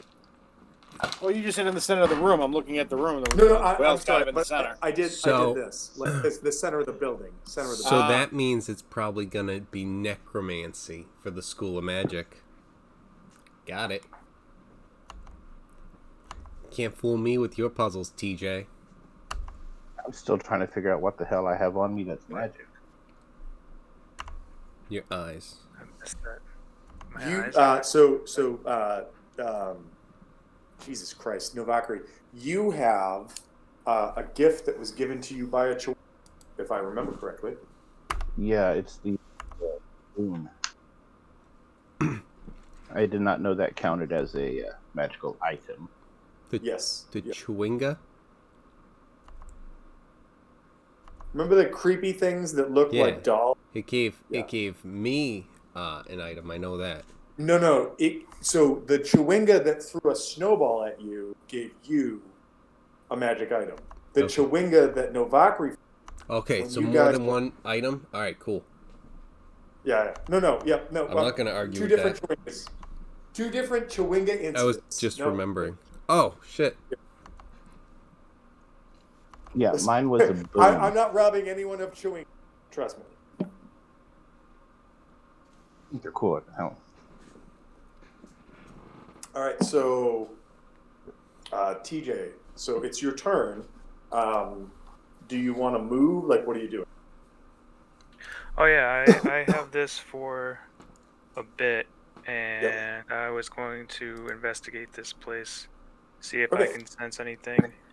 So basically, like without like forcing your hand or whatever, the major thing that this sort of like magic detector radar that you just cast on yourself does is it indicates that there's some sort of like big magic coming from the center of this building, like here where the throne is, and without having to move around and do whatever. The closer you get to the throne, you realize that is the sort of the big magic item that is here.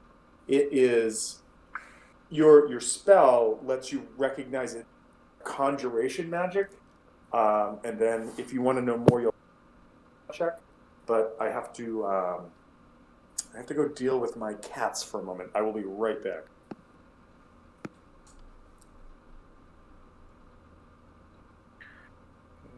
was conjuration magic? Conjuration? Yeah, what was the item that he said? I think the throne. It's by the throne, and it's from that school of magic, so it's not necromancy. Oh no, I was Necromantic. just saying that because he accidentally said in the room, and you said the whale, and he's like, it's a dead whale. It's like, well then it has to be necromancy for it to be the dead whale. That's all that was. But yeah, so conjuration on the throne or something, or around Or something the throne. around the throne.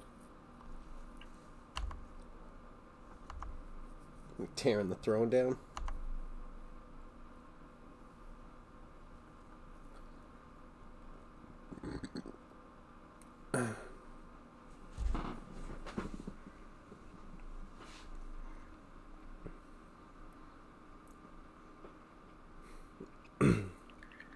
I think he said I would need to give an Arcana check for further stuff, so let's just do that. Right. Oh shit. Cool. Yeah. Thank you, Detect Magic. So hold on. Because you have Detect Magic, I don't know if I just walked back in. So Detect Magic, I don't think gives you a plus to these checks, but I will say that in this case, I will give you advantage. So roll that again. And also, Novakri, if you are hanging out around, probably aid with the insight that you have from history. Doesn't matter. 19 is high enough, but if you want to do it, good. I did like that the 2 was a halfling 1. The 2 was a halfling 1. It's true. All right. So what you realize, TJ, with like your the ritual casting and this sort of like sort of luminescent vision that you have over everything that's showing you what is magic, is that this throne first has this like huge rune carved very stylistic, and that rune is the giant rune for ice.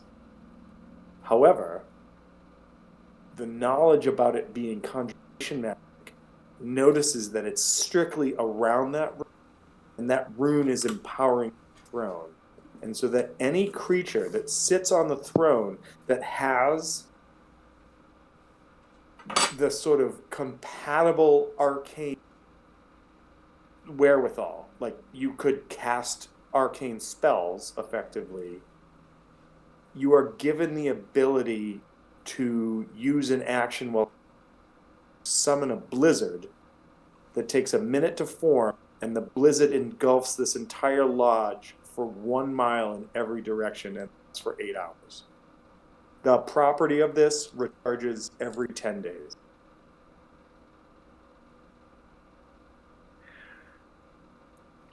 All right, I'd transfer all of that to Ziada. Like, I'd be investigating it and looking over the throne, and as she sits there, I'm gonna say that's what I get from the runes on this.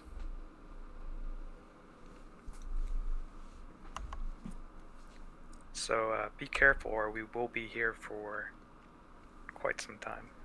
TJ, you also, with that, I will also give you that you recognize that the throne itself, being carved from ice and being like just innately connected to cold, has a weakness, and that is that the throne itself can be destroyed. I mean, it's a structure, so it could be destroyed, but it also has vulnerability to fire should you want to get rid of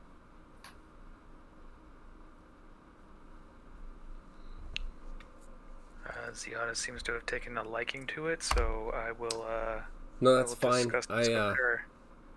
I'm completely okay with destroying this. I'm not attached to it. It doesn't bring power yet. Not that I can use. If you guys, I don't know if you have the ability to use it and cast Blizzard. Might not be a bad thing to have in a certain situation. But we're limited to this place. I think. Is Correct. The thing. Correct. Well, unless Not something so I can I will sit say in this, and unless take with like me. you with your knowledge and your check, you recognize that like if there was some mechanism which you could this throne around with you, that ability would travel with the throne. So wherever the throne was located, that would create that kind of. Can the throne be moved? Not heavy is it? not without a lot of effort. All right. How long will it take you to learn a spell strong enough to raise that woolly mammoth under your control? Do you have a necromancer? Loki?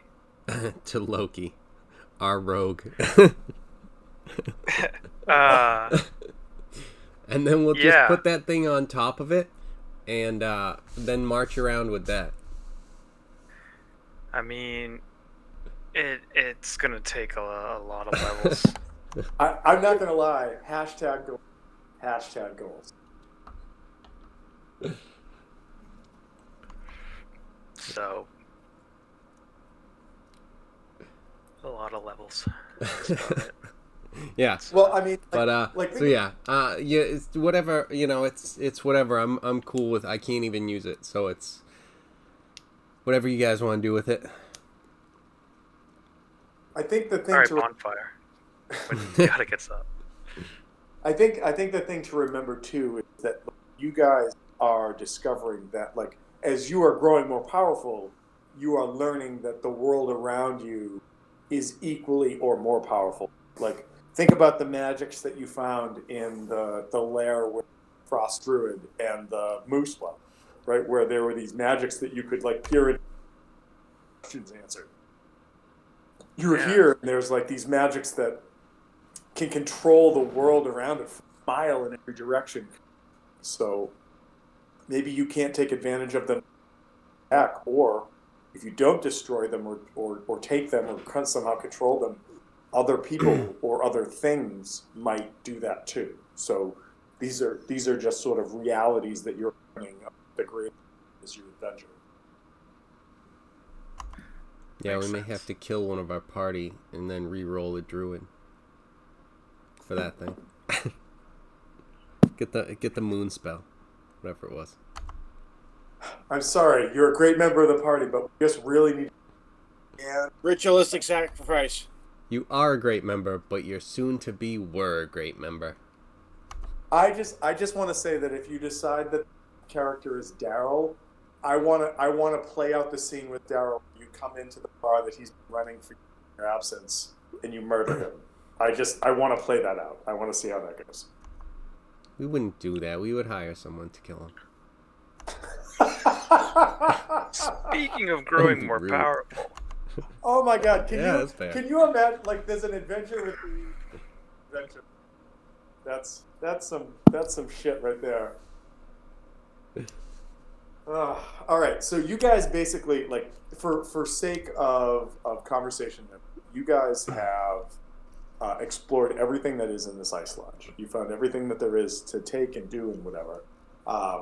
The number one question I have for you guys: is there anything you're leaving behind? Are you going to try to take everything? Are you fine with the slow process it's going to take to get back to town with the kids, with the oil barrels, with the statue that Loki's found, etc.? Yeah. So I think all of that. I don't know what our plan is for if and what we're leaving behind. How much rope does everyone have? 50 feet. I don't think I have much. Oh no, I do. I have 50 feet. All right, cool.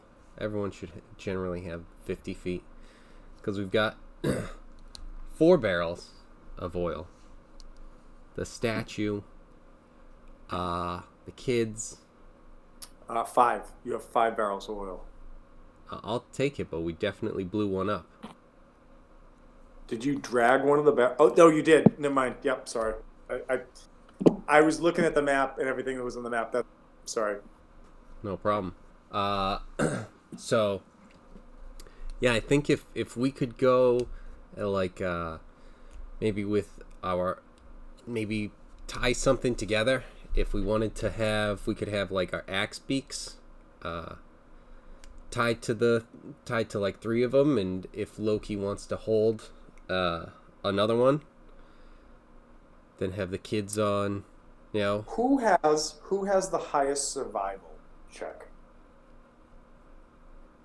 I have a +2. I Plus also 3. think that's Whoever has the winner. highest +3. survival. Whoever has the highest survival. I think Roll. it is Nova Cree, and one of my favorite things about that is the whole thing with Nova Cree's fuzzy ring. Yes, Like- yes, that is excellent.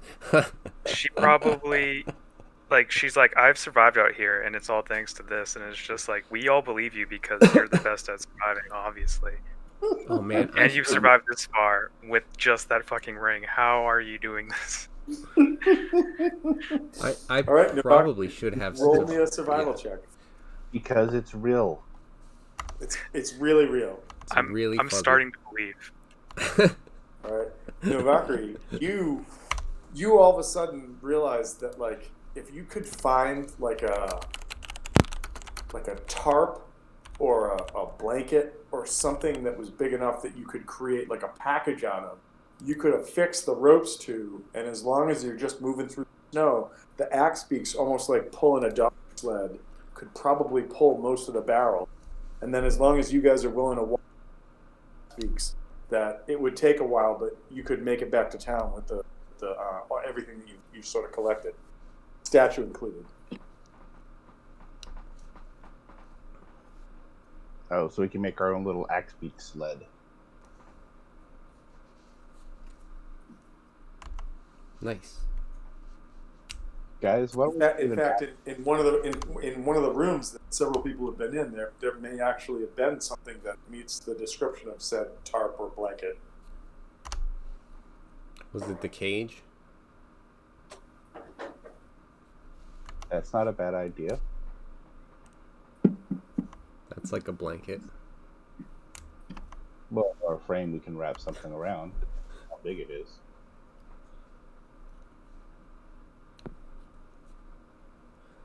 Well, we could always grab the blanket. Let's do both. I mean, or you could skin one of your friends and just stretch the skin out and use that. I mean, whatever you want. We do have 2 kids. When did this become an episode of The Evil Dead?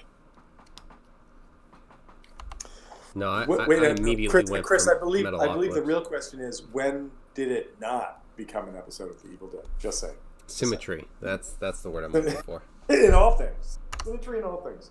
All right. So you guys kind of like take a moment and realize there's a giant's bed or bed blankets or whatever, and you put the pieces together and go. So it's going to be slow going. It's going to be a rush to get back.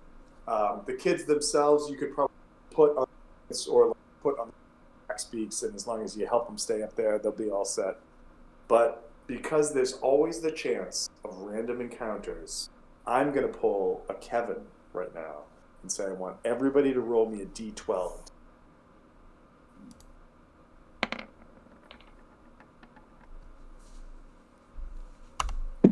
Oh no. That's a straight. No, I think you're off, Kevin. That's 7, Good work, 8, 9, team. 11. That's not a straight. Oh, I just skipped the ones that don't end up in there. Oh, okay. Yeah, Vegas must love you. I made a straight. No, you didn't. No, you just Did have not. 4 cards. It's a straight. It's a straight. And you should have 5. What the fuck? I counted 5. All right, but You get with 6. that- I don't wait, know let me where it is. Let me just check one thing. Nope. And with that, you guys, although it takes a hot minute, or several hot minutes, or even, the better part of like the rest of the day, you show up kind of in the early, you show up exhausted, tired. you get back to Goodmead. Not Goodmead, I'm sorry, Dugan's Hole. And Sylvia and Finn, the two kids you rescued, see the town on the horizon. They're like, we're almost home! And so you keep pushing, and you get back there, and they're like, can we bring you back to our house? Do you want to just come rest at our house?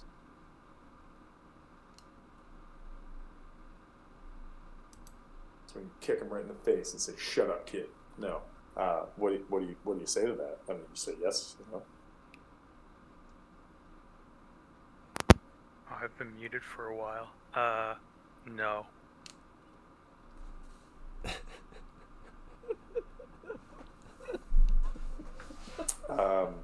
No what? No. Just no.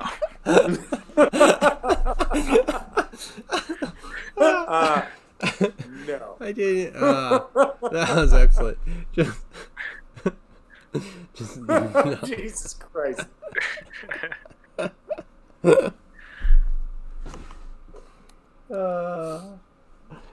Okay.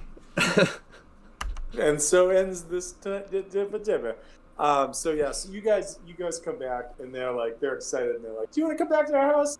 And clearly Loki's like, "Fuck you, you're kids. I hate you." What does everybody else say? Could use the rest. Sure, if it's free. All right. So you guys are brought back to, a very Guys, bare bones kind. you know, it just when we have kids here, and when you have kids, you gotta be a team, and I don't feel like a team right now.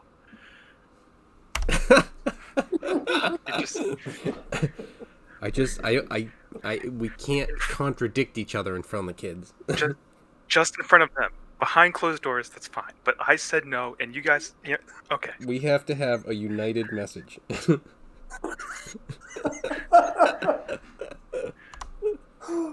Oh my god, this has been my most fun moment tonight. This is awesome. I love this.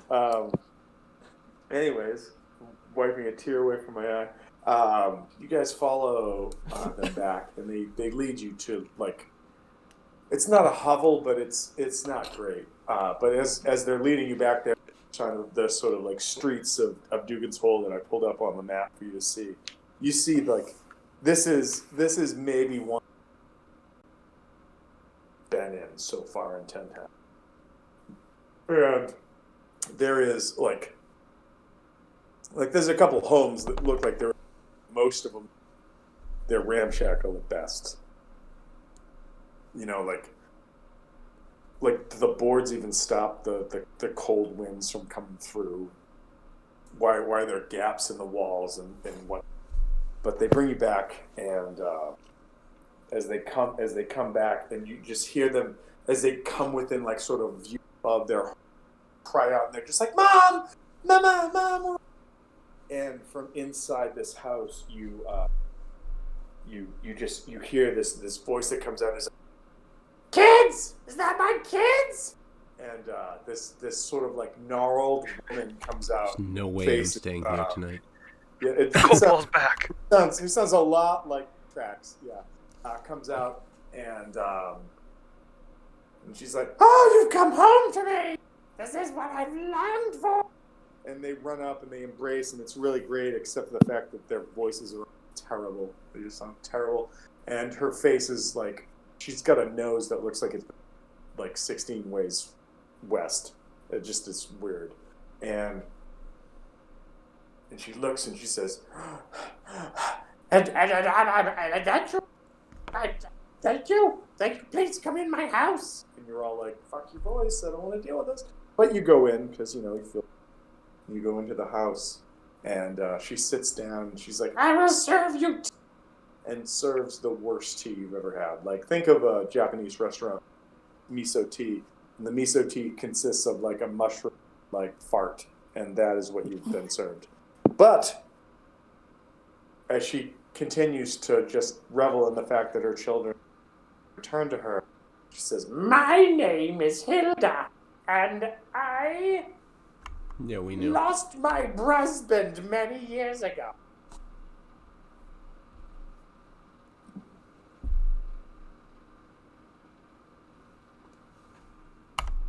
That's rough, buddy.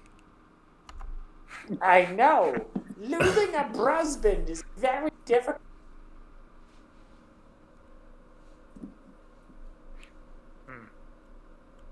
Is that like a husband brother? How did you know? Have you lived in Dugan's Hole? That explains a lot. No, I just looked at the Yes, compass and It noticed does, we're and it far doesn't, south. but it does. However, you've saved my children, and as such, I have no money. I can give you face punches or the mystery box. I'm just kidding. I'll give you the mystery. And she goes into a back room and comes back out with what looks like a box, roughly the size of a pair of shoes. And she says, My husband brought it back many years ago and said it was worth something. So now I give it to you for giving my children back. Thank you, thank you, thank you. I'm going to go beat them now. and she leaves the room and leaves this box in front of you. Did we truly rescue them? Right.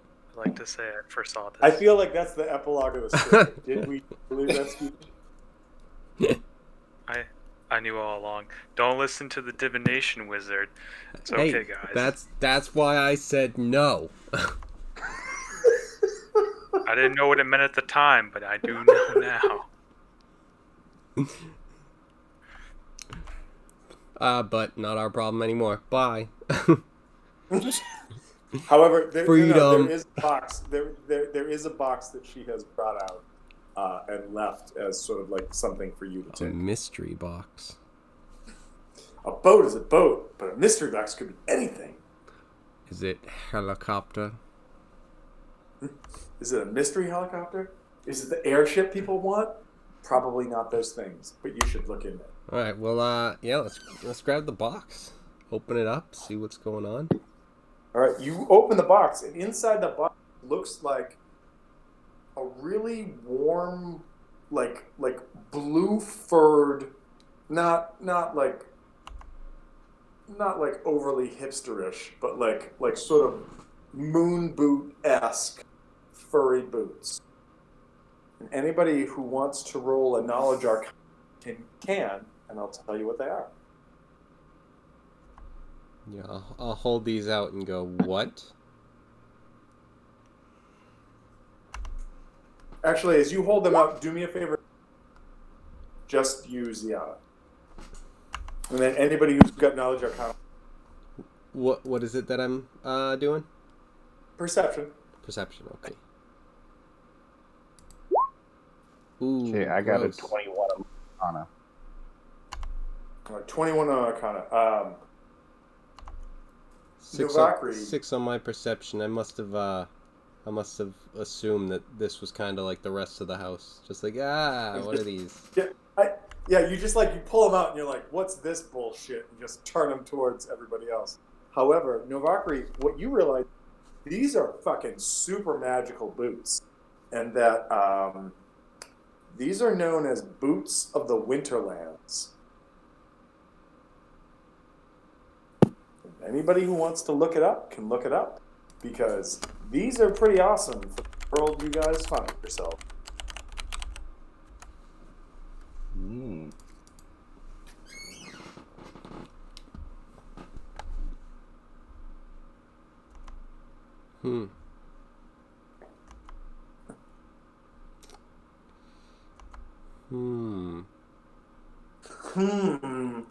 And so I will suggest the following. You guys can debate amongst yourselves who gets them, or you can have a roll-off for who gets them. Everybody rolls a d20, whoever wants it. The highest d20 gets them. Remember, guys, we're They're a unit. blue.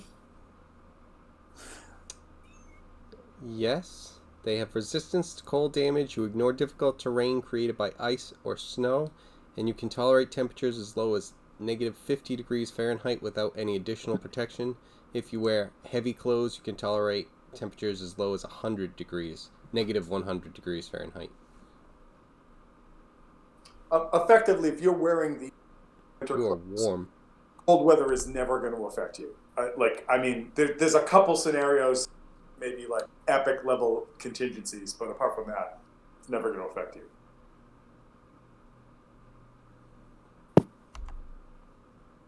I don't know. How do you guys want to handle this? I'm good with the 20 roll off. Yeah, I think these Yeah, are that works. generally. I mean, these are generally going to be good for anyone. I don't know if there's anyone that would like benefit more from having it. The resistance to cold damage is only, that what comes to mind. But yeah, if we're doing roll off. Yeah. Well, Novacree shouldn't get it because she already has the ring of warmth. I was kind of thinking that. That's kind of double it up for no reason. If I lose the roll, I will say I didn't want it anyways. It got a ring that keeps me warm. Chris, I will say that you may want to evaluate absolute need.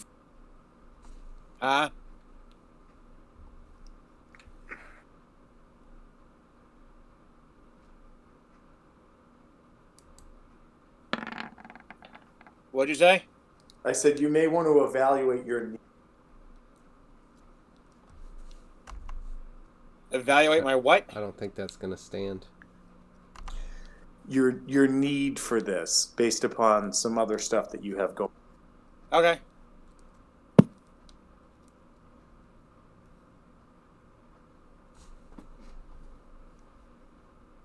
So Ziala rolled a 14.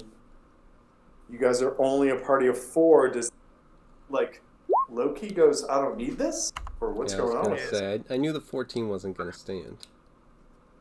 I don't need it. Wow, uncontested. 14 stands. It's a good roll. But, 19. So Ziada. Oh wait, Novakri, you're putting in for it? Yeah. Oh, all right. So a 19's top. Chris and or Loki, or I should say, I'm sorry, Hrothgar and or Loki. If I don't need them, I'm not going to put in for it.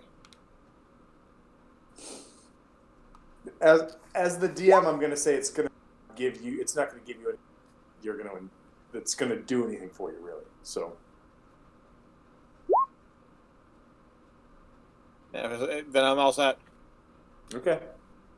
TJ, are you gonna just weigh in just to be? No, I don't need it. Okay. All right. So as you guys kind of like finish having a discussion about who this is going to work best for, and Novakri kind of swoops in and just starts putting these boots on her feet, and Ziada's like, "Bitch, what?" You notice that like outside of the house, and again, it's ramshackle at best, people have started to like show up, and they're like, heroes, heroes, heroes, and someone's like, saviors of Deep Hole, take them to the cut shop, and everyone goes, yay! What do you guys do? Actually, on second thought, Kev, go ahead and take them. I mean, in character, my character would be like, yeah, I've got my ring. So you take them. Okay. These guys are outside of the house? Yeah, these look like locals. Like they all look like locals, and when I say bring that, them to the cut shop. when I say that, I mean like they look like they're like, remember how I said that Finn was kind of piebald and his ears were misshapen? Everybody's got some weird shit like that going. So this is really the southern part of Ten Town. This is the most western Tennessee part of all of Ten Town. And they said bring him to the cut shop? Yes. Give me an insight check. Oh no, I'm just drawing my sword. No. Give me an insight check. Okay, my sword is out. Everybody? Yeah, my sword is out. Okay, how about everybody gives me an insight check? You all roll once and just kill a town. All right, Hrothgar, you realize that these people seem like super happy that you're here, that they want to bring you some that seems like in celebration, not as in like bring you somewhere and like cut you up and kill you. Meanwhile, I'm kicking the door open, saying, "I'll show you a cut shop," as I chase them down. I'll fucking cut your shit, bitches. Yeah, no, that's I mean, you can if you want, but maybe as you start to do that, Hrothgar. Second, That might not be such a great idea. Yeah, and Novakri definitely backs it. Novakri's like, yeah, maybe we just like back off the aggressions for a sec, and people are just like, heroes, heroes. Like they're not chanting like burn them, burn them. They're like They're not asking for hero sandwiches. Well, no, they're not. They're definitely Yet not. But they're excited. I mean, if you come out with sandwiches, you'll probably be more excited because everyone's suffering. But like they're just like, come on, hear what you've done and brought the children back to do the whole and save them from these wolves that have been plaguing them, and like also like the rumors have started about things you've done and like bring him to the cut shop. And it's at that point that like what the hell is her name? Hilda comes back out and she's like, I remember the days I would go to the cut shop with my husband and we'd say hi to the town. What is the cut shop? It's like the local watering hole, like, gathering place.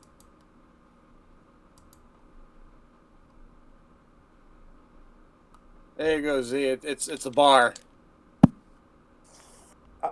As a DM, I think the only thing I can say is bingo bango.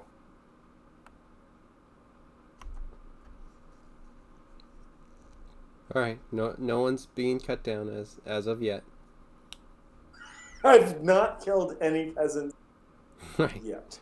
And There's no promises. You see like more and more people are like gathering outside and they're like, to the cut shop, the heroes, yay! And if any of you step outside, do you step outside or do you just hide, go away? You're done. Like, what do you do? I'll follow. Yeah, I think we'll follow. All right.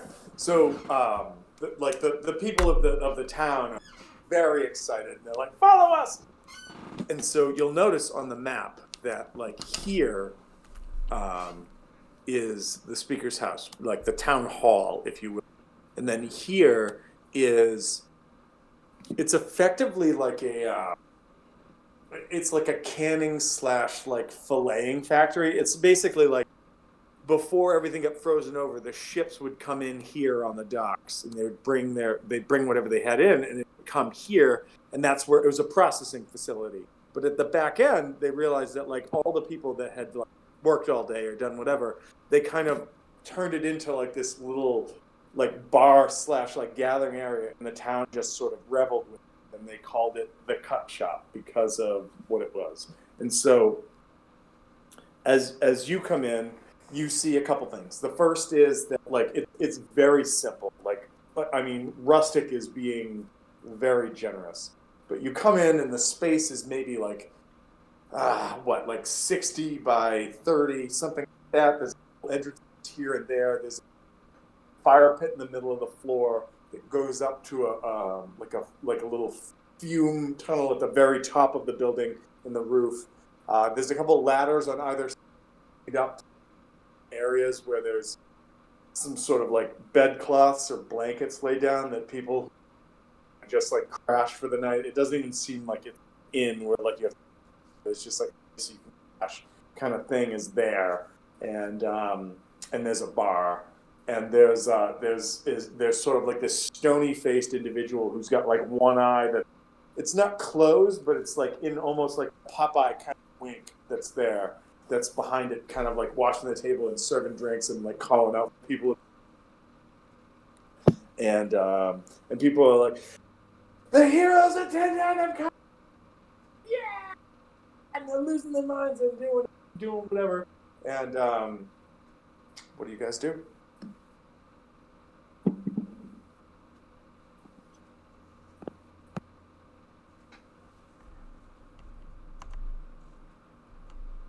Is there any place that we can use to rest up?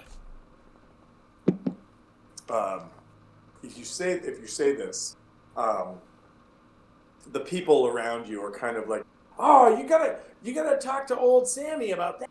And if Sammy says you can stay, then you can stay. But it's generally up there, and they kind of like double point to the left and the right. These rafter spots I was just talking about, blankets or like bed linens or whatever. Bed linens is nicer than what's actually. But there's stuff down that you could lay down, sleep, maybe not die, kind of thing.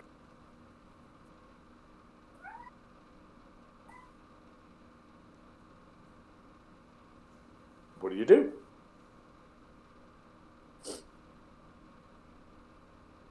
Is there still this big celebration going on, or? Oh yeah, no, like everybody is super pumped that you're there, and that like as you ask, like, is there a place to? And they're like, yeah, you can talk to Sammy here, and then everybody else is just like, the kids came back and it's amazing. We're not dead. Life, not life. Like people are just losing their minds and faces, like just licking glass. Like that's just what's happened. So, what do you do? Great, we're in Arkansas. Well, Western Tennessee, Northern Arkansas, we're kind of Canna zone. So,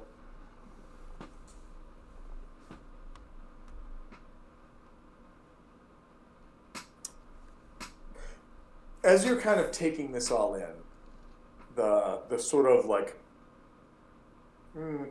Popeye-faced bartender, Sammy, looks towards you guys and says, "Hey, are you looking for a place to sleep tonight?" Yeah.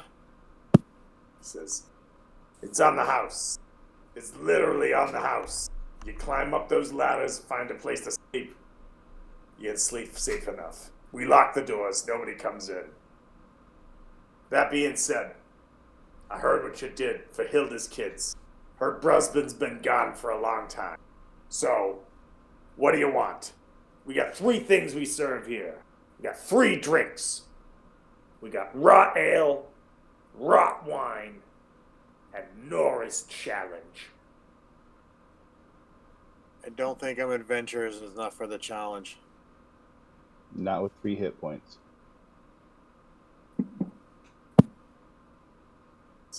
And so as you say that, Sammy goes, more's the pity for you. Because if you can win Nora's challenge, it's quite the purse attached to it. But you gotta be able to hold it down. So what will I be serving? The heroes of the North. The people who brought back Hilda's kids. Brusbin be damned. I'll take the room and go up to my own and go. I need a break. Now, when you say it's on the house, is it like on the roof, or is it like actually enclosed in some kind of structure?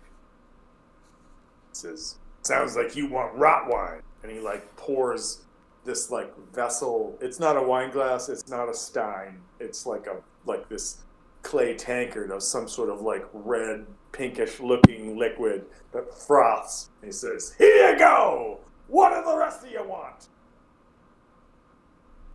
And as he's waiting, he goes, "And if anybody wants to know, that's Nora's challenge." And he points, and you guys look over to your left, or, well, depending upon where you are in the room. Look over, and you see there's this large fish tank that is sort of like the water in it is gray and cloudy and murky and almost has like a milky consistency to it, but you can see that there's like something moving around inside of it. But over the top of it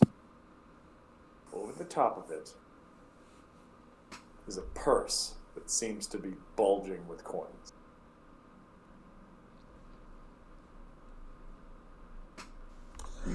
What do you guys do? Sure that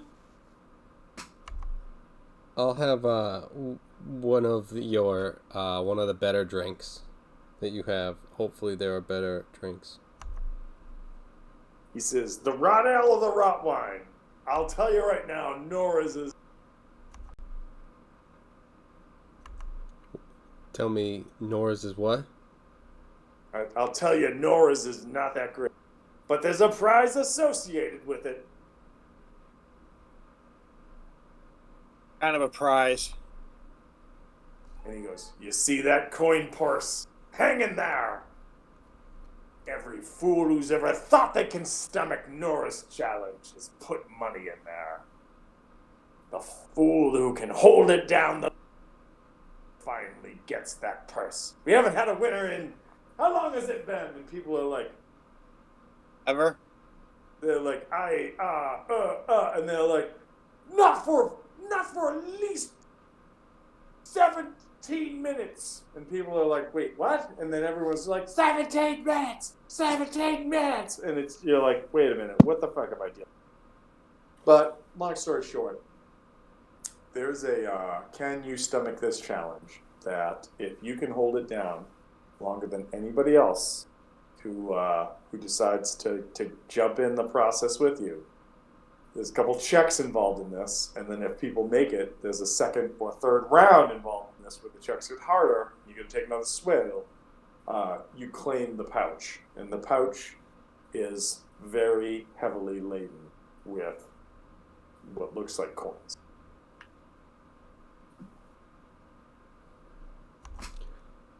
I'll have the wine, and I don't think I'm doing the gross challenge.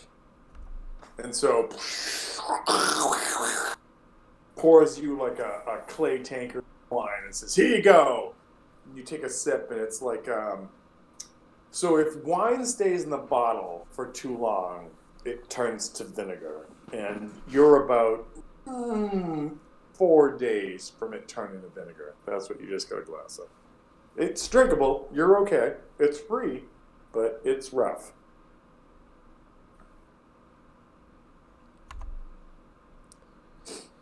Okay.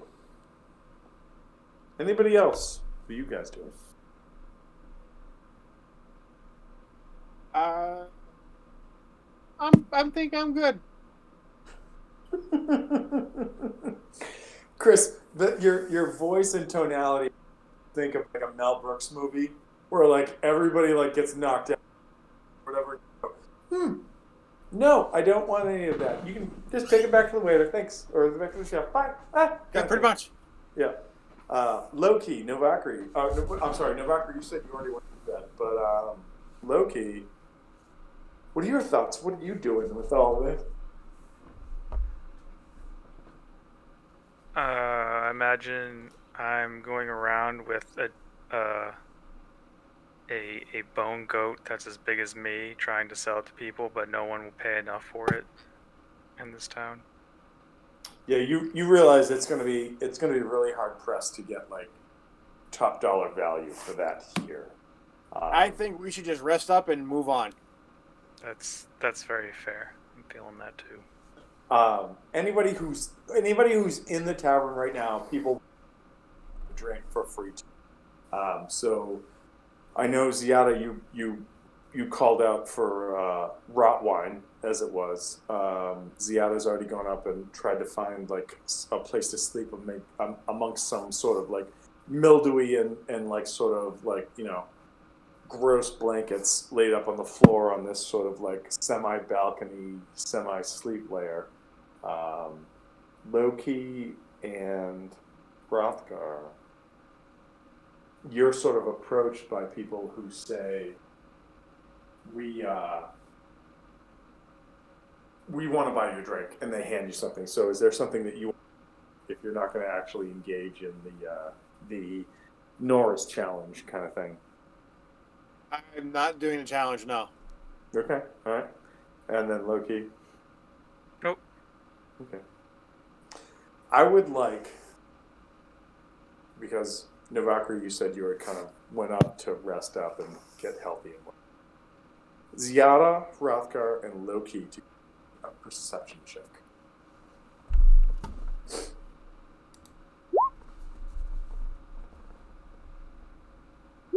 Jesus Christ. Oh, now I roll good. Wow. Wow. People are going crazy with this. So You see across the room, all of you, I'm going to just give it to all of you, a halfling that has a like a fiddle on his shoulder, and his clothes are not pompous, but they're very nice compared to the clothes that everyone else around this person is. And the reason that your attention is drawn to the person is because he strikes the fiddle and is like, and creates a sound, and then seems to like speak to the crowd and say words in a rhythmic pattern. And people stop. And they listen. And they think, and they sort of contemplate. And as he's doing this, he works his way across the crowd. He gets closer and closer to the three of you that are still up, that haven't retired yet. And he says, "Hello." If he says his name is Inigo Montoya, I'm leaving. I am not Inigo Montoya, I do. But I can tell you that I am Clavius. That I am a bard extraordinaire. Maybe I ask you, who are you?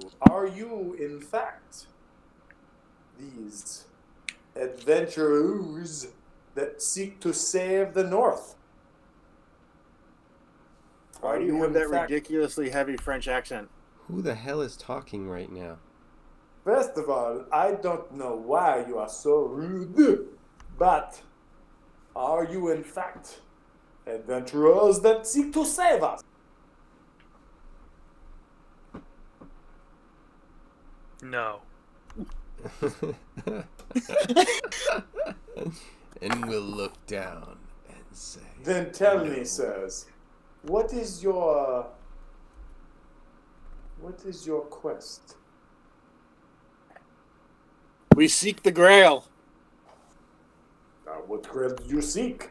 You get thrown off the bridge. I'll tell you what, I'll answer your questions if you can answer mine. What is the airspeed velocity of an unladen swallow? What's really weird is, he goes, I used to have this in my head, but he basically answers 36.4 miles. Why is it that you need to know this? Everybody. Well, actually, the correct answer is African or European. What? No. He goes, no. And then he goes, but there is an additional answer based upon a swallow that does not exist in the world that we are in, for there is only one. Additionally, you adventurers are creating a name for yourself, and I seek to do the same for myself. Perhaps you need a herald. Perhaps you need someone who will sing of your escapades. Oh, I think we got that covered. Who sings of your escapades now? Everyone? Everybody when we come into town? I put these to a test. Hey, why are they popular? And like he turns to somebody and somebody else goes, because everyone says they're cool. Well, that would work. But maybe you need your names known at the time. Because perhaps I need work. Also, I'm really good. So I'll tell you what. I'll make you a deal. Let me sing you a song. And if you like this song, maybe I travel with you. Or I travel before you to, how you say, announce your arrival. And if you do not... No, I don't like that. No, that's not my style. No one should know where I am at any point in time. I know where they are. No. He goes... Well, voice. You can sing of my arrival. I just don't know who the hell you are. says, I told you, my name is Glavius. Yeah, You need but my I full rolled name, a 1. I rolled a 1 on my perception check, so I just assume I'm just talking, but like not looking down at him, which is weird because I interact with Loki, but I just haven't seen him. He says, allow me this. Give me a moment to compose a song. I will compose a song, and if you like this song, then maybe I can be your, how you say, PR crew. You tell me where to go and spread the word of you, and I will do it. You seem to be the most long-lived group of adventurers I have seen sometime. And in Dugan's Hole, that is a statement to be known. So he kind of like, he goes, if you're okay with like him taking, try to come up with a song. And are you guys okay with that? Or are you just... I don't know about the rest of the other two that are down there, but I'm kind of not really feeling it.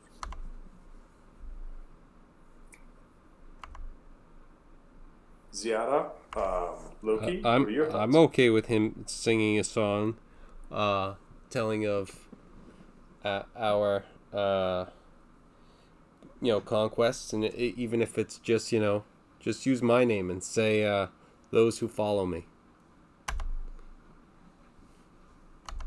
My I don't know if Z Warrior. Well, you're a narcissistic egomaniac anyway. Exactly.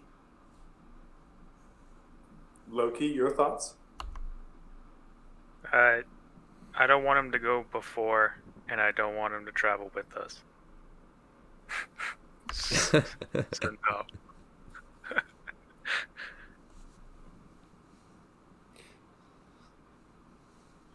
I mean, he can travel like a halfter, but yeah, parts make good money.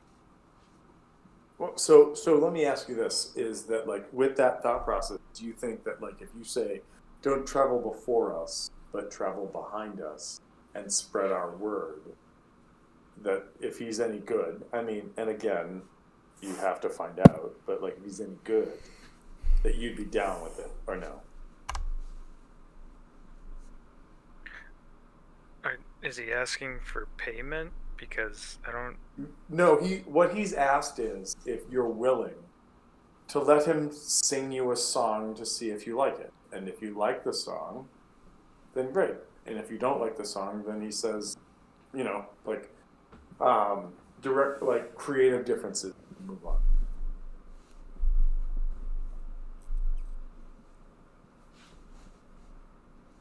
Okay. All right, I guess. No, Valkyrie, I feel you're laying up, but like because of the happiness, also listening. So, what are your thoughts? Yeah, you broke up like 6 times in that. Sorry, so you're upstairs in this like mold level, but you haven't fallen asleep to not hear this discussion. So, what are your thoughts?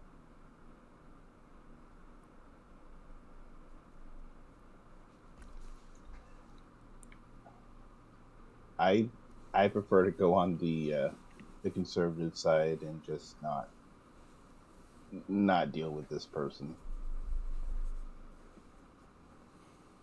And so Glavius like kind of takes that in stride, and he goes, "I will sing a song nonetheless, but this song will not." And why ask? He goes, "No." He goes, "But That was this the only song..." thing. Hold That's the only thing we said no. I Hold on. said yes. Hold on for a moment. He says, "But this song will not sing tribute. It will merely sing a song of question."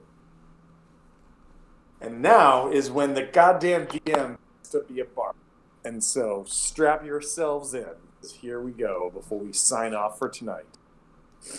He kind of, you see this like sort of French halfling move himself over with his fiddle by the fireplace. People move out of the way. Like the people of Dugan's Hole recognize him as a performer.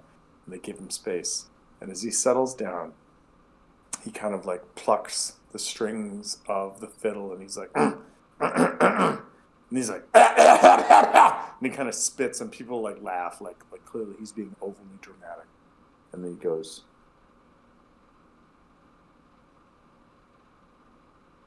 the cold whispers to the chosen few, and the wind speaks in tongue. As long as rage,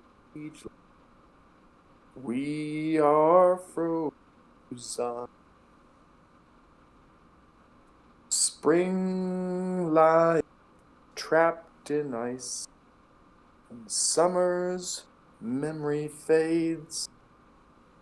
How long I long for warmth and heat, but its lost touch I grieve.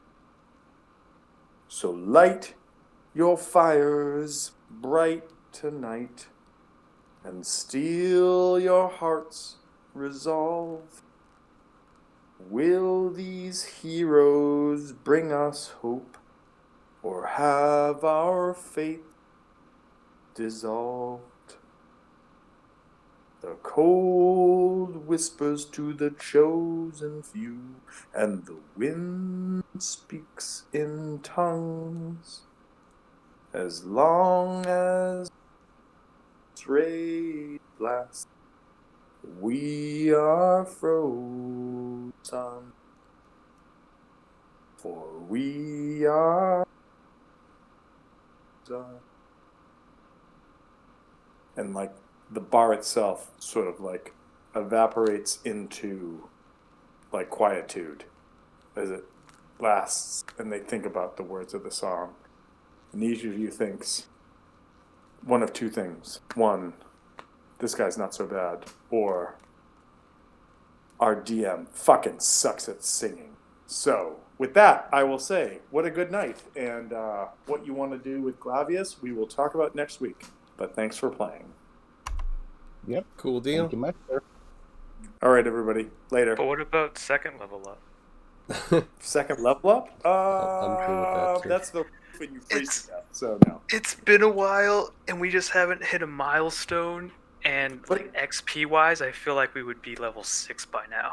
Well, so no, wait. So what I will say is that like in the game, if we didn't discuss this already, like there is like a benchmark for chapter 1, which is where you're in, where like the first like adventure you go in, level up, and then you have to like complete like several, and you're like level up, and now you're like in the last mark of chapter 1, where it's like you got to slog through it, and then boom, it's going to be a minute. But yeah, Level 3 is like long.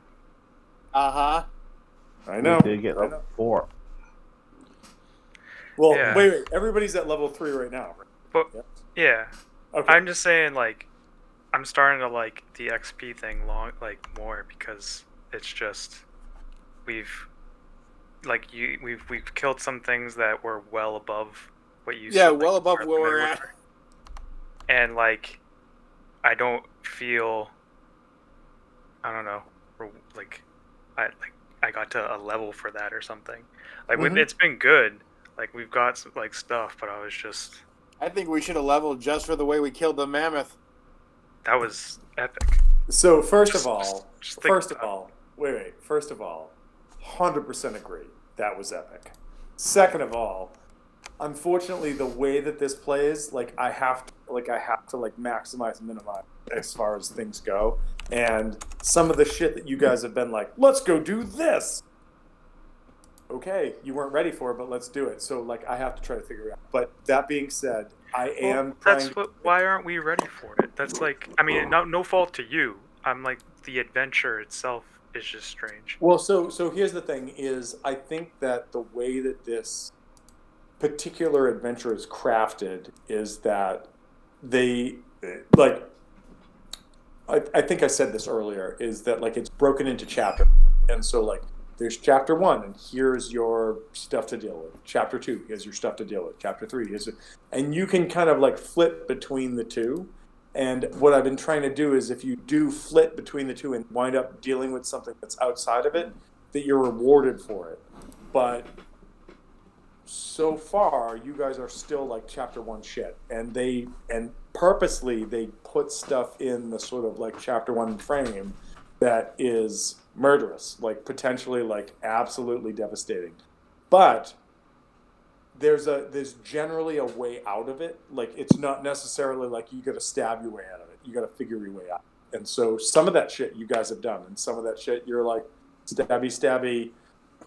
What happens next? And sometimes that works, and sometimes it doesn't. I like the last battle. Like the book basically says here are a couple of ways that the characters can approach this battle.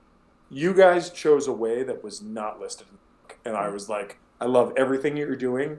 We're going to roll with this. And that's what we did. So I love rule of fun. And if you guys continue to be creative about stuff and things, I'm going to keep rolling with it and make sure that it doesn't like stymie you in any way. So. I mean, I've been having fun and everything. It's just like getting stuff is all. Oh yeah, no, I like my observation with it. So I feel that that's part of both the setting and part of the 5th edition overall, which is kind of shitty, which is that like 5th edition overall has this whole like magic and magic item like limitation to it, as opposed to like, you know, you live in a world of magic and shit happens and then you gather these things. Whereas 5th edition specifically, per like their creators, are like, you live in a world where like you are the heroes and you're great at this because nobody else really has stuff and things that make things happen. So it's sort of that's the frustration of the sort of like edition that we're playing in. And then the sort of part of that goes along with that is that it's difficult to make sure that you pace the story and you find things out beyond, like pushing you beyond it, where all of a sudden everything becomes too easy, but also, and I mean, these are DM complaints, and like I'm complaining, but at the same rate, like I enjoy running the story. That's why I read it and I'm enjoying it.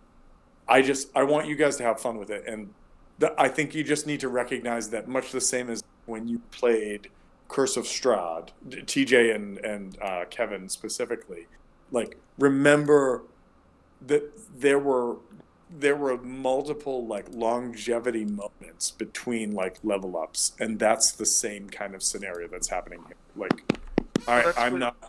Yeah. That's the thing that I'm like not problem. a fan of.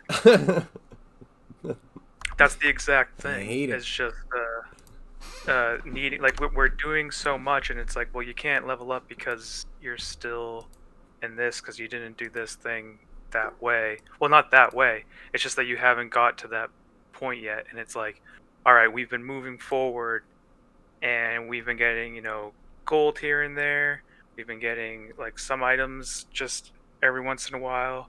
There hasn't been anything that's like too powerful, and I feel like we've been playing for a while, and I was just like waiting for like an ability. Like you ask us if we have a second attack, and it's like, oh, I really want that second attack, but no, I got you. We're waiting for it, you know.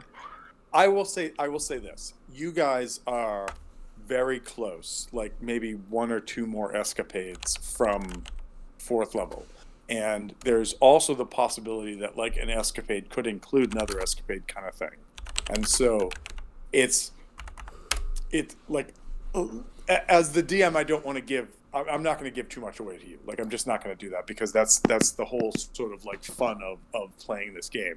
But at the same rate, I as the DM, I recognize that frustration, right? Like, I mean, you guys already suffered 2 like party member kills at like a low level. Like, I mean, that's some bullshit. Like, I mean, like, it's bullshit, but it's the way the game plays and blah blah blah blah blah. But at the same rate, like, I recognize that, and I'm not trying to hamper you guys with this at all. But what I want you guys to do before you kind of like move into the next frame is you've got to explore or understand more of the sort of world around you, and what you've chosen as adventure points has only given you so much. So I don't know if that resonates at all. I don't know if that makes you think like, oh no, Tom, you're just being a dick. I don't know. But like I'm really not trying to. Like I'm trying to like I feel that like there's the chance that within the next few moments or whatever in the game that you guys are gonna be like, we're gonna take this on, and it opens up these next elements, which is really what opens up next chapter, which means like, you know, higher levels, et cetera, et cetera, et cetera, et cetera, kind of thing. Because this is a game that runs you as players from first to, I think it's 14th, 16th level, something like that. It doesn't get all the way to 20. It like gets you up to the top before the end of it, kind of thing. So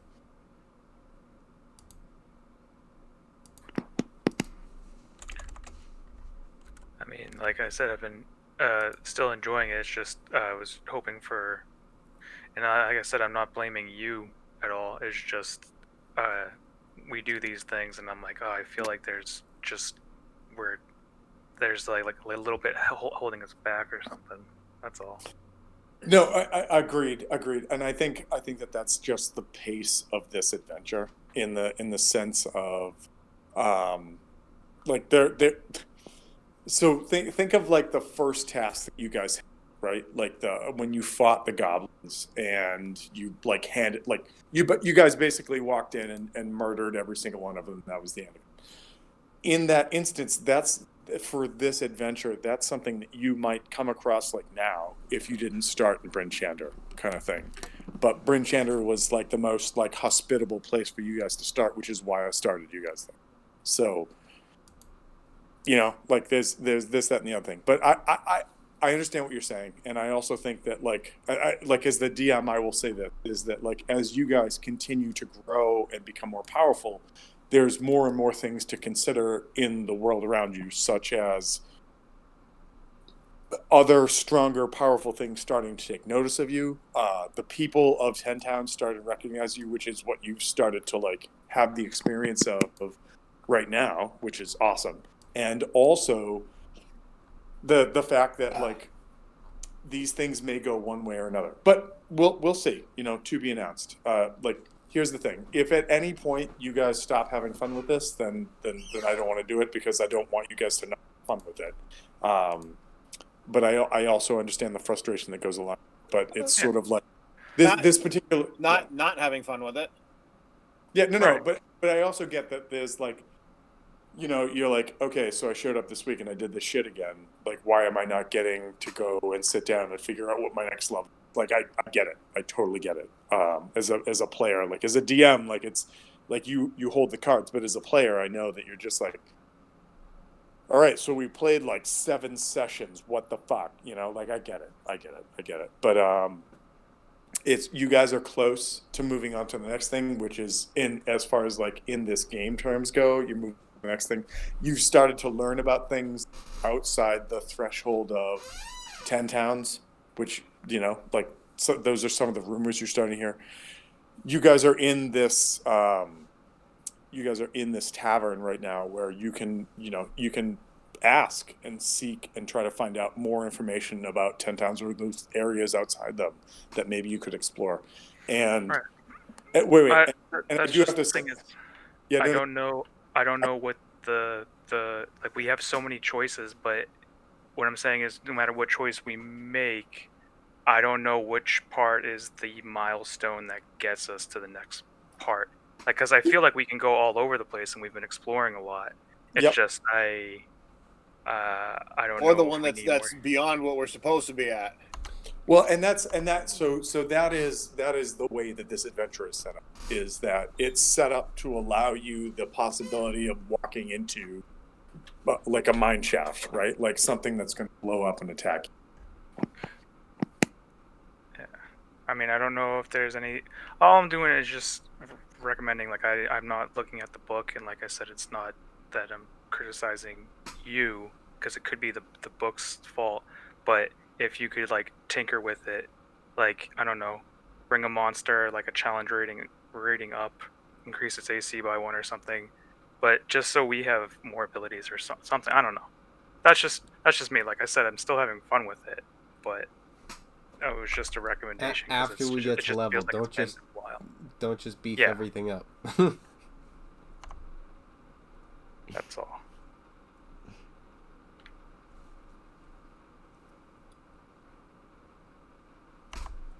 Yeah. Same sentiment, and I think we beat it to death. Yep. But you know, Yeah, there we go. still feel that way. Unmuted, but like, Yeah. Oh yeah, like, that too. again, like, I'm not trying to shortchange you. I appreciate.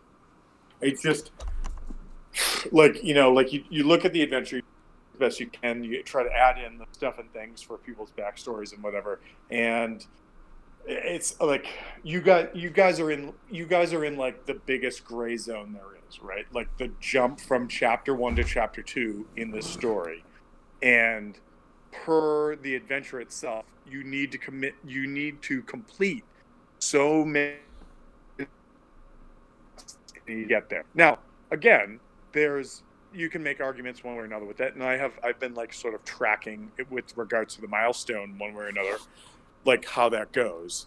I just want you guys to know that, like, I'm not trying to shortchange you. Like, I'm not trying to do that at all. And especially when, like, there's a couple fights, there's a couple things you guys have been involved in that I'm just like, how did that even make sense? Like, again, like, they created a game, depending upon how the DM runs it, that you could have started and your first mission was here in Dugan's Hole. Like, you could have started in Dugan's Hole and you're dealing with the Winter Wolves and Norsu.